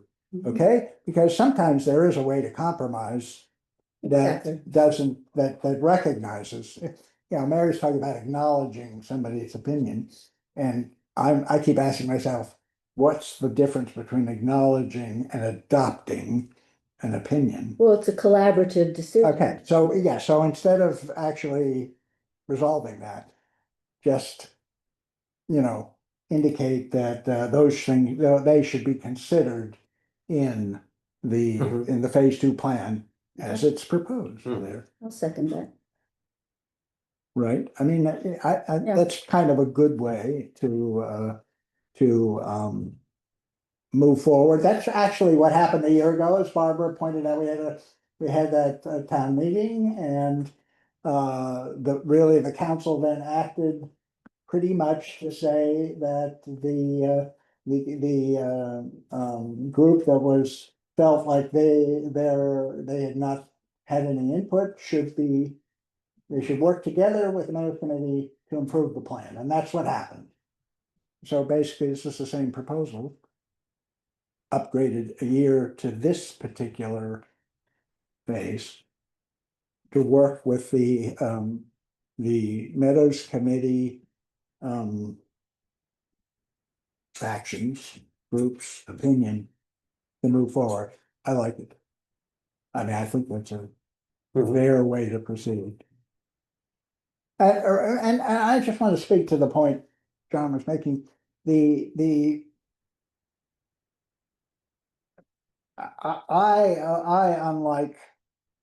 do not agree that the Parks Department is required to consult or even collaborate with the town of Washington Grove, as long as they're keeping it a meadow. And as Chris, in his version, paying attention to the rationale for that being open space, which is the agricultural heritage viewshed. And if they feel they're doing it, and, Washington Grove, feels like they want half woods or something, they can totally ignore Washington Grove. Because it doesn't meet the intent of that open space. So I mean, that's just a point of how much do they have to listen? Obviously they're going to wherever possible. I applaud Ryan for staying out of the fray. Why should he get involved? But I also applaud him for tolerating the obvious different opinions exist in the town. Is Ryan the same person who was on Deb's porch with us all? Yes. It is. Yeah, so yeah, he's a hero. Yeah. I mean, yeah, yeah. And he learned his lesson, like you said before. Yeah. Yeah. So we vote on. So, Rob, Vote on the motion to support the plan, To amend to minutes. to amend the motion Mhm. to say, sorry, amend the motion to say that the council supports the plan. And what was your exact wording? Recommend, not recommends, continues to collaborate or whatever it was with the towns. Oh, it just conveys the sense of the council that, With the expectation. yeah, with the expectation that, and the parks will consult with the Meadows Committee as well as other interested neighbors in town of Washington Grove on That's going too far. Yeah, that's not gonna happen. I think the Meadows Committee should represent the different opinions. I mean, it's not like a matter of fair enough. 51% No, support this. fair enough. We given that, the Meadows, a number of people with some different perspectives have already joined the Meadows Committee, so. Right. Any other discussion? Yeah, I just feel that I've said this before too, is that we empower we have the Meadows Committee is incredibly talented and totally into this. We, as a council, of government, empowered them to represent us. And, it makes sense that we're gonna listen to what they have to say. And so I appreciate both merits. But I think the implication of this proposed amendment is that the Meadows Committee is going to represent more. This isn't our members, majority of our members support doing this. It should be, we have a different set of views as to how this plan should be carried out.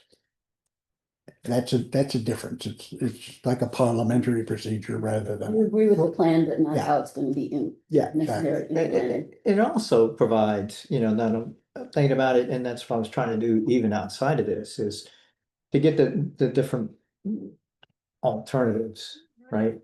To sit down and discuss, to try to come to a compromise, you know, and I think this will probably help us get there. I think it's great though, if the Meadow Committee does that and not the council. Yeah. Yes. Yeah, that's the thing that because I have no expertise in any of this stuff, but the Meadow Committee does. And so, and I understand Mary, and you know, we all have friends who are on both sides of the fence here lobbying us, a lot of lobbying going on right now. And the residents who have different Opinions, yeah. Isn't that what they come to? So council we're members? kind of like, we're saying a reminder to compromise, play, you know, play fair with each other and listen to each other. So Bruce is listening to us, or did he leave already? Oh, there he is, okay, see, he's got it, he's got it. So the thing is too, is if we're taking any action. To take out any trees, and it sounds like the alternate plan also talks about taking like 0 trees, right? So as we move forward to take out trees, what the Meadows Committee had told me many times is that you need frozen ground, so it needs to happen, you know, whatever it is This winter. Moving forward, you know, that needs to be addressed during January, February, probably. And yeah, Yeah, just kick like, it back to them. and looking back though, remember when we first did this on phase 1, remember there was a really good compromise that took place. Yes. Right. I mean, it was great, and so And I this think that's this group's point, is that, you know, collaboration. collaboration. Is what they wanted, and that's Right. all they're asking Good. for, and so I think Yeah. the council is sending it back to do that. So Good. that's good. So what are we set? So are we sending this all back to the Meadows Committee to No. renegotiate? Is that what we're doing? Or are we voting on this? Are we voting on the amendment? Yeah, we're voting on the amendment first. Yeah. Okay. So let's do that. Motion. All in favor of Motion. Bob's amendment To to Chris's? Chris's motion. 1, 2, 3, 4, 5. Okay, unanimous. The motion now becomes, and I can't repeat it exactly. But to support the restoration plan phase 2. And while consulting with the Meadows Committee regarding carrying out the priorities of carrying out that plan. I put the priorities in. I don't mean that, I mean aspects of the plan. So now we have to vote on that. Now we now vote on Yeah. that. All right, ready to vote on that? All in favor? Yes. I don't know what I'm voting on. I know, I abstain. either do I. I'll totally abstain. I'm so confused. To support the adoption of the phase 2 plan with the expectation that Parks will consult with the members of the Meadows Committee in the implementation of that plan. Yeah. That's it. What does that have? That is in addition to the collaboration, but separate than what we just. Well, No, that was my motion that was what my amendment to the. We voted on that already. Yeah. Yeah. We voted to amend the Amend motion. the Now motion. we're voting on the amended motion itself. Yeah. Oh, Just okay. raise your hand. Yeah, just raise your hand. I'll raise 2 hands, let's hear. Okay. Is that okay? getting late. Yeah. I'm abstaining from this. What? one. I'm just abstaining from this one. Yeah. Yeah. All in favor? Okay. I already voted. Rob told me. to No, vote. we did, we had a question, an information. Okay. Okay, I see 4, all opposed? Abstaining? 2 abstentions. All right, motion passes. Right, Bruce, before you charge forward with this massive council directive, I'm being facetious. I'd like to talk to you separately about the whole thing. Okay. Thanks, Scott. Hi, Bob. Good night, Bob. Meredith. Good night, Meredith. Good night, Bob. All right, I think that was Interesting. a Solomon's. Yeah, I was trying to figure out who was carrying the baby and who wanted. James the baby Baldwin, with the- just yeah. a- What? right there. Okay, that brings us to any new business? I know there's none because I keep asking you guys to tell me what it is, unless something came up overnight.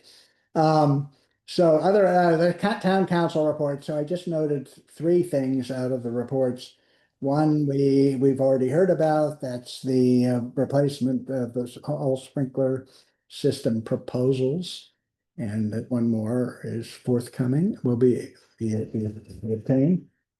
The other regarding the Emergency Preparedness and Safety Committee of one, which is Chris. Unfortunately, the speed signs have been installed, and you know, we now have the benefit of at least one working one and one. Well, the other one's erratic, but it's One, working. one mainly unstable one. Keep them guessing. And lastly, the Forestry and Beautification Committee agreed to request that another crossing of the ditch, the main ditch running through Woodward Park carrying water, that another crossing be installed similar to that of Oak. And what that means is there's a culvert that takes the water through, and the crossing becomes a packed earth like a walkway. Yeah, that's what they've approved. And we need to be aware before moving. You're talking about the one that, the pathway that's gonna, as part of the playground groups. It has nothing. Sure it That's does. been removed from the playground. It's not in the Really, park. you're talking about this is in the park. It's behind the playground area. Yes. Yeah, yeah. Yeah. Well, that they're gonna put a culvert in there. Create a crossing of the ditch. A crossing, right, Yes. which is part of the. Not part of it. Yeah, it is, Where? We had bridges originally in there. Yeah. That was all zone 10. removed. Oh, It was yeah. all Yeah, removed. zone 10's gone, right? No, we're talking about going from the corner of Center Street and Maple, right? So you have access from there to walk to the playground? That's not part of the playground. That was part, well, that's where it comes from. Well, anyway. Yeah. I mean, what's your point? It's- Where it comes from doesn't Yeah. matter. This is what they're proposing. Yeah, but it's all part of that. Where is it? It's not in there. Yeah, It's just. Yeah, but that's not, I thought that's not happening, that's all part of. It's just the crossing. We have no paths. Yeah. It's all I'm reporting. Up to the F and B Oh, committee. yeah, because- George Hitson, is she still The here? F&B committee is Okay, here. and she has her hand up. Yeah, no. Consult the source. Hey, don't Raising get her sent- hand, you yeah. can't raise your hand. The proposal for an additional path from the corner of Center and Maple Avenue across to the north end of the playground was originally proposed by the Playground Committee. Forestry and Beautification said that they would help facilitate that, but we would like you to decide whether that's okay or not. We're not insisting on doing it if the council doesn't want us to do it. But yes, the idea did come from the playground group. But we said we were okay with that as long as they didn't do anything else in that wetlands area over there. At the point of everybody. Actually, no one's come to the council with this.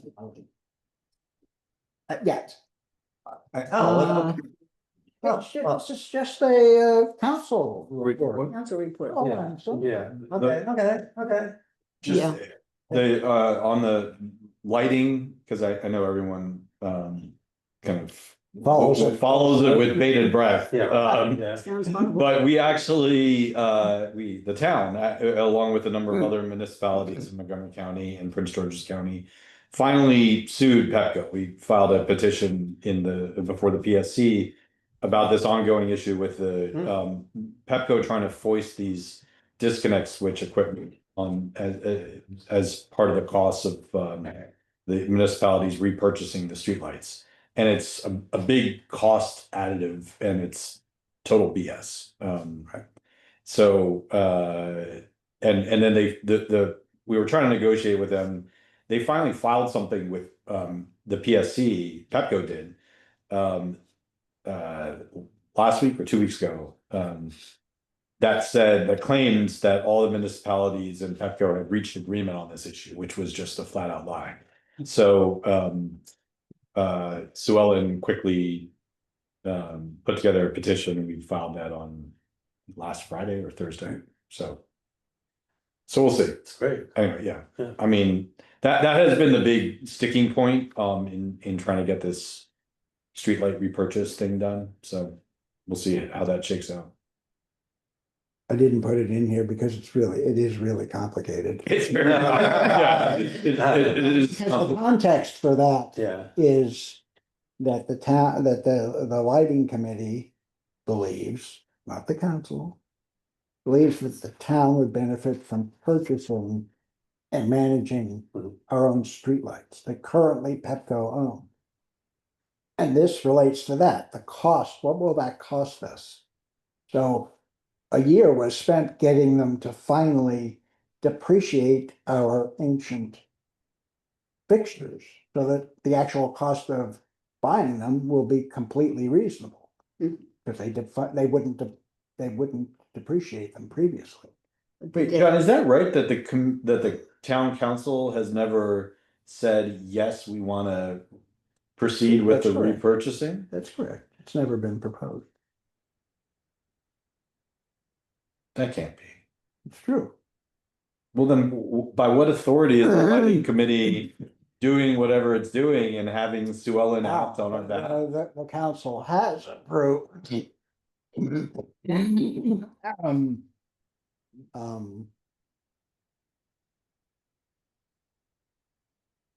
Negotiating with Pepco for reasonable conditions to buy the streetlights. See, that's what I was asking. I know that we haven't. We have done. Right, well, okay. Of course. Okay. But there's a big difference. We actually. No, I agree, Jumped because- into buying them. Well, right, because there's not a final deal that Yeah, we need exactly. to, That's yeah, exactly. right, okay. I mean, we've never looked at it financially. Indeed, the council has never looked at it financially indeed. Because we'd have to maintain, you know what I mean? Yeah, nice. Okay. Just one last thing, this whole thing with the little cottage at the tennis courts. Whoever's Folly. I thought you were gonna bring it up. That's I am, I forgot about this. No, but it's a maintenance issue, it's not, they're not making any changes to it. Okay. Yeah, so that's why they're gonna fix the sign and then they might, they might get people to do some other stuff, but it's nothing as far as changing anything with it. It's just, we've been talking about this for years, but nobody, Steve's not around and, yeah.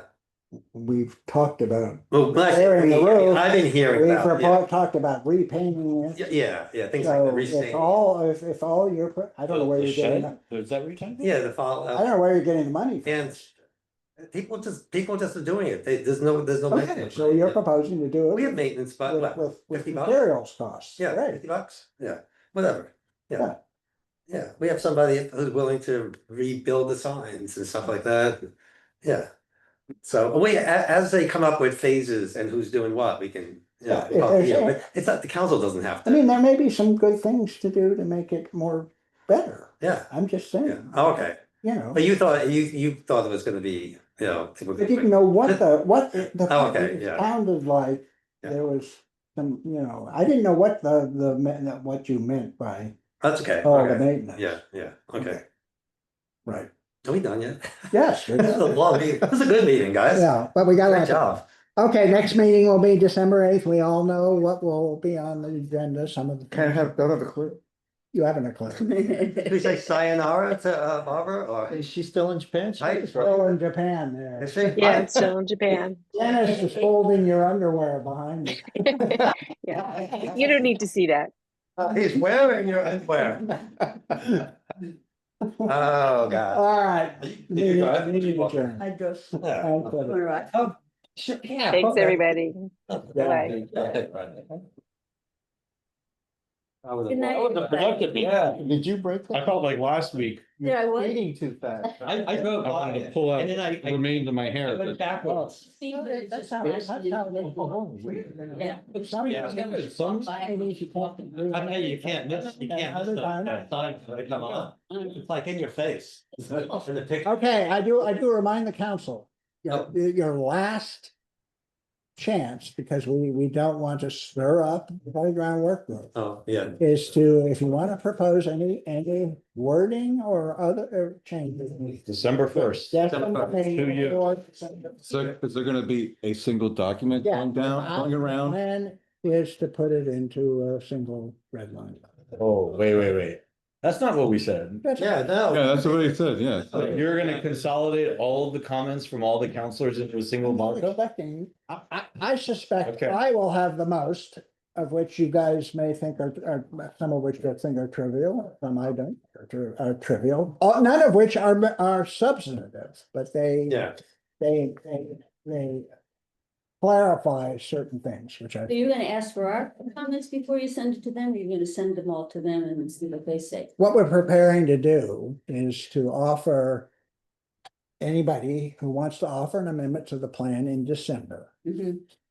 We'll do so in December, but as a courtesy to the playground group and your fellow counselors, you're going to provide your thoughts on proposing amendments by December 1st. They're going to have a chance to comment on them. It doesn't mean you have to submit them, but. They only, yeah, but For example, I'm gonna propose, and Peter started talking about it, I'm gonna propose rewording the opening paragraph of this thing, because Yeah, I don't right. think it is sufficiently strong about what this plan is doing. That's all. Are we gonna vote on each plan individually when we get to the? I think each amendment separately. Each minute, so each recommendation will be an amendment that we'll vote on in the next meeting? You're not vetting it all, putting it all together for us? Yeah, put it all together, but Right. we can't discuss it, so we can do is put it together and. And you're talking about going through each comment individually? Yeah, I just don't know, because again, we're gonna have all these people making suggestions, and how are they gonna? I just don't know how. Well, you say all these people, there's. Yeah. Well, I mean, all of us. I'm not making it, seven, but not. Making suggestions. That you're gonna send to them, and then they can either decide to adopt them or not adopt. They don't have it. we are, here's what I thought we were doing.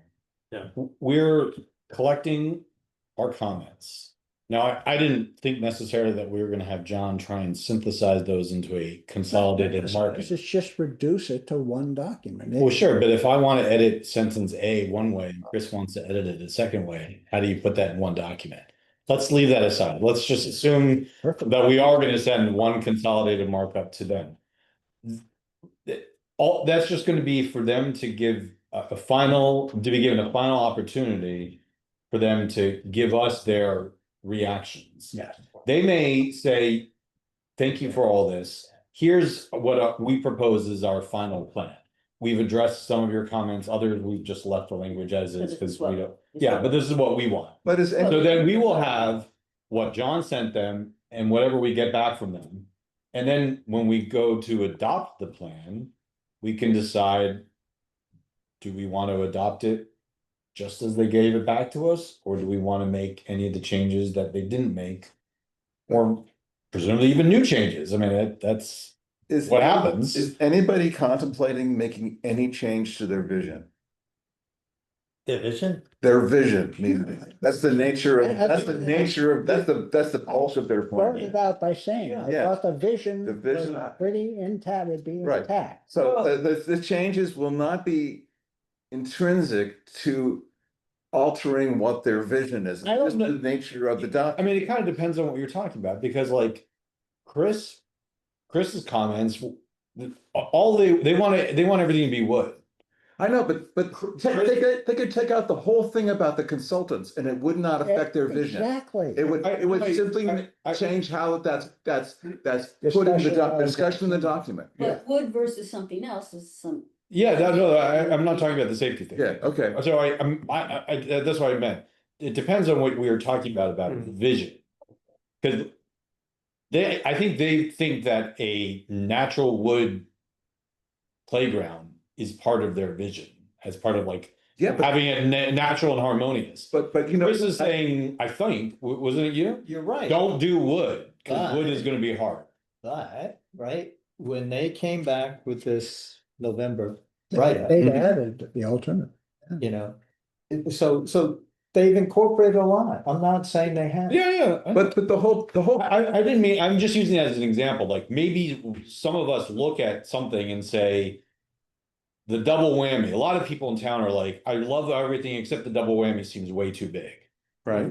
Right. So maybe we come back to them and say, we love everything except this double whammy, which is sort of the centerpiece of the playground. But the whole, the reason I Should be implemented. wanted John to reference what a comprehensive plan is that none of this is binding. They're not, they are not recommending double whammy. They're not.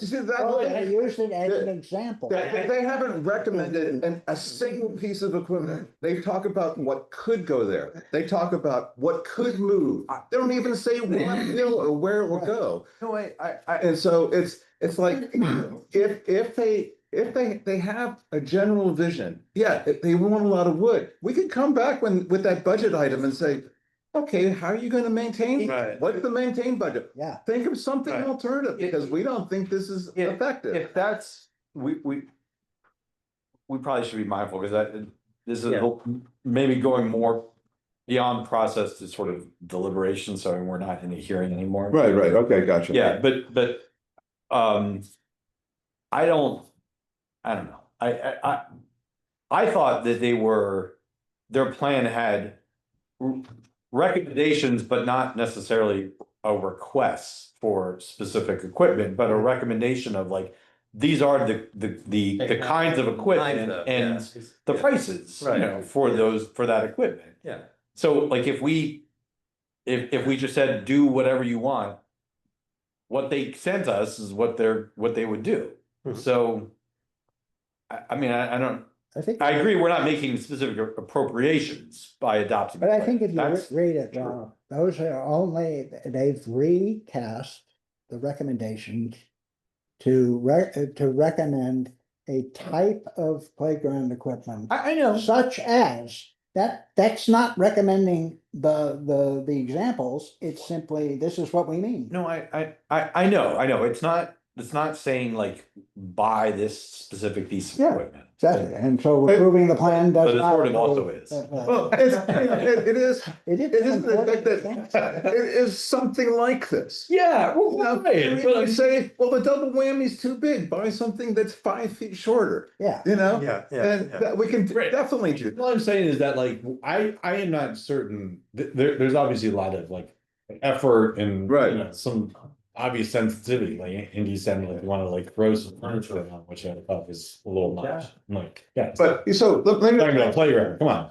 Let me make this point. So I was all hung up on the budget, but there wasn't a budget in the thing. There weren't any prices for anything in the initial document, period. And I got really hung up on that. Why aren't there?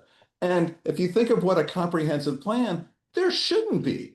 And they put those prices in at our request. And that wasn't part of their original plan either. Well, but no, I disagree, John, that a comprehensive plan, I agree, like, it's not a budget.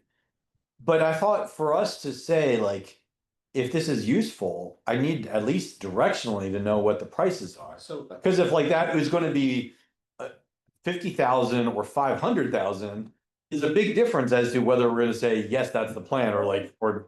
But they still have to come to us and we say, we can't fund a $500,000 playground. I know, but that's what I want to, but if all of their effort. Find something cheaper. You want something like. Find the money. Yeah, or yeah. Well, then why have them go through an effort of like, this is the plan, if the plan is a pipe dream that we're never. It's a vision. They use the word vision all the time in this document. Yeah, and from my perspective, I thought that was useless. I was like, I don't know. But that's what It's about the vision. that is the plan. I want a plan that has like some price tags with what it would cost. But that's Well, for 2 years. the But that's price not a thing was comprehensive plan. If we don't want them to do a comprehensive plan, then I want drawings. I want to know where the stuff is going. I want to know what you're gonna spend after 5 years. You know, that's it. That to me is what a plan is. Yeah, but that, you can't ask anybody, I mean, we would have to hire somebody to do something in that detail. What we ended up with was a vision document. It's a vision, it's actually a vision document. Okay, so just before I'm leaving, can we just, as a process of this whole thing, we're gonna tell them some of our, how the amendments, you wanna call them, that we're gonna do. But we're gonna, every single thing, like, just as an example, okay, Chris does, wants a basketball, let's just say he does, wants the basketball course included, right? If they send that in, if he sends that in, okay, and you put it in the document to them, it's still gonna be, his changes, we're gonna see that change, right? I'm not going to ask for that. No, but it doesn't matter, that's an example of, we're gonna be making comments, right? You're worrying about What? stuff that isn't going to be in the in the proposed amendment. You don't know. You don't know what's gonna be. How do you know? How do you know? Too hard if you try. How do you know? How do you know? How do you know? How do you know? Peter, what is your concern? How will we know what we? No, I'm just, what document are we gonna be looking at in December? We're gonna be looking at, I think, two things. Yeah. We're gonna be looking at the consolidated markup that reflects whoever of All the us have changes. submitted changes. We Right. gave them to John, he puts them in a single document and he sends it to them, Right. copying us. So we know what was sent to them. And then they will, if they want to, reply with a revised And we can- plan of theirs that See, responds to our Yeah, markup. and we come to the other, like if I. I like hope what they do Chris- not do that. Yeah, because They may Because decide all they they want are- to. Yeah. Because we have a plan from them. We don't need another plan from them. Well, I know, but Yeah, no, I'm concerned, Bob, but I'm concerned that Chris says, so Chris says, all right, I want the basketball court included, right? So they're gonna go, oh, okay, you know, the council wants it, we'll put it in there, and then when we. Area 11. I'm just saying, but when we get it, I wanna be able to know. Chris, please don't put the best. Yeah, no, Chris, well, that's all I want. Peter, I know, I understand that. That was why I didn't think that we were gonna try to do a consolidated markup. I thought whoever else has comments, we just give them to John and John sends an email with 1 through 6 different attachments. And so these are the comments I've received from the people and the committee. Done that way, but I don't see the difference. Well, I'm not following. because I think what Peter's concern is that if we present a consolidated markup. And I had this little concern myself, this is why I said, if Chris wants to revise sentence A, so it reads one way, and I want it to read a different way. Right. How is this consolidated markup gonna reflect our differing views? I think it's best if you not try and synthesize things. Paragraph and say, here's what Rob has proposed. And the other one is Chris. I'm fine if you wanna do that, as long as you think it faithfully represents They go through it. all of our and views. say, we think this is fine, this is fine, this is fine. We do not. Chris agree- might delete the we do safety not agree section. with it. I might say, keep the safety section. I don't know. I need to think about it. When it's actually. Yeah. So your consolidated markup would have a bubble comment. Chris suggests delete. Rob says keep. I'm not gonna, it's that. That's fine. Does Yeah. that address your concern? Yeah. Yeah, okay. And even if That's it fine. didn't, I would say yes. Please don't put the basketball in. Yeah. John, he'll never kill them. I thought it should be. He'll put the basketball court in. You'll say Rich wants the basketball court. Porter said no. I do think when you. How do you turn that off? Good meeting, everyone. Thank you. I can't believe it hung up on mechanics. It's so silly. Mechanics are irrelevant. I don't care how. Go up here and kill this. Where am I? There. It's interesting.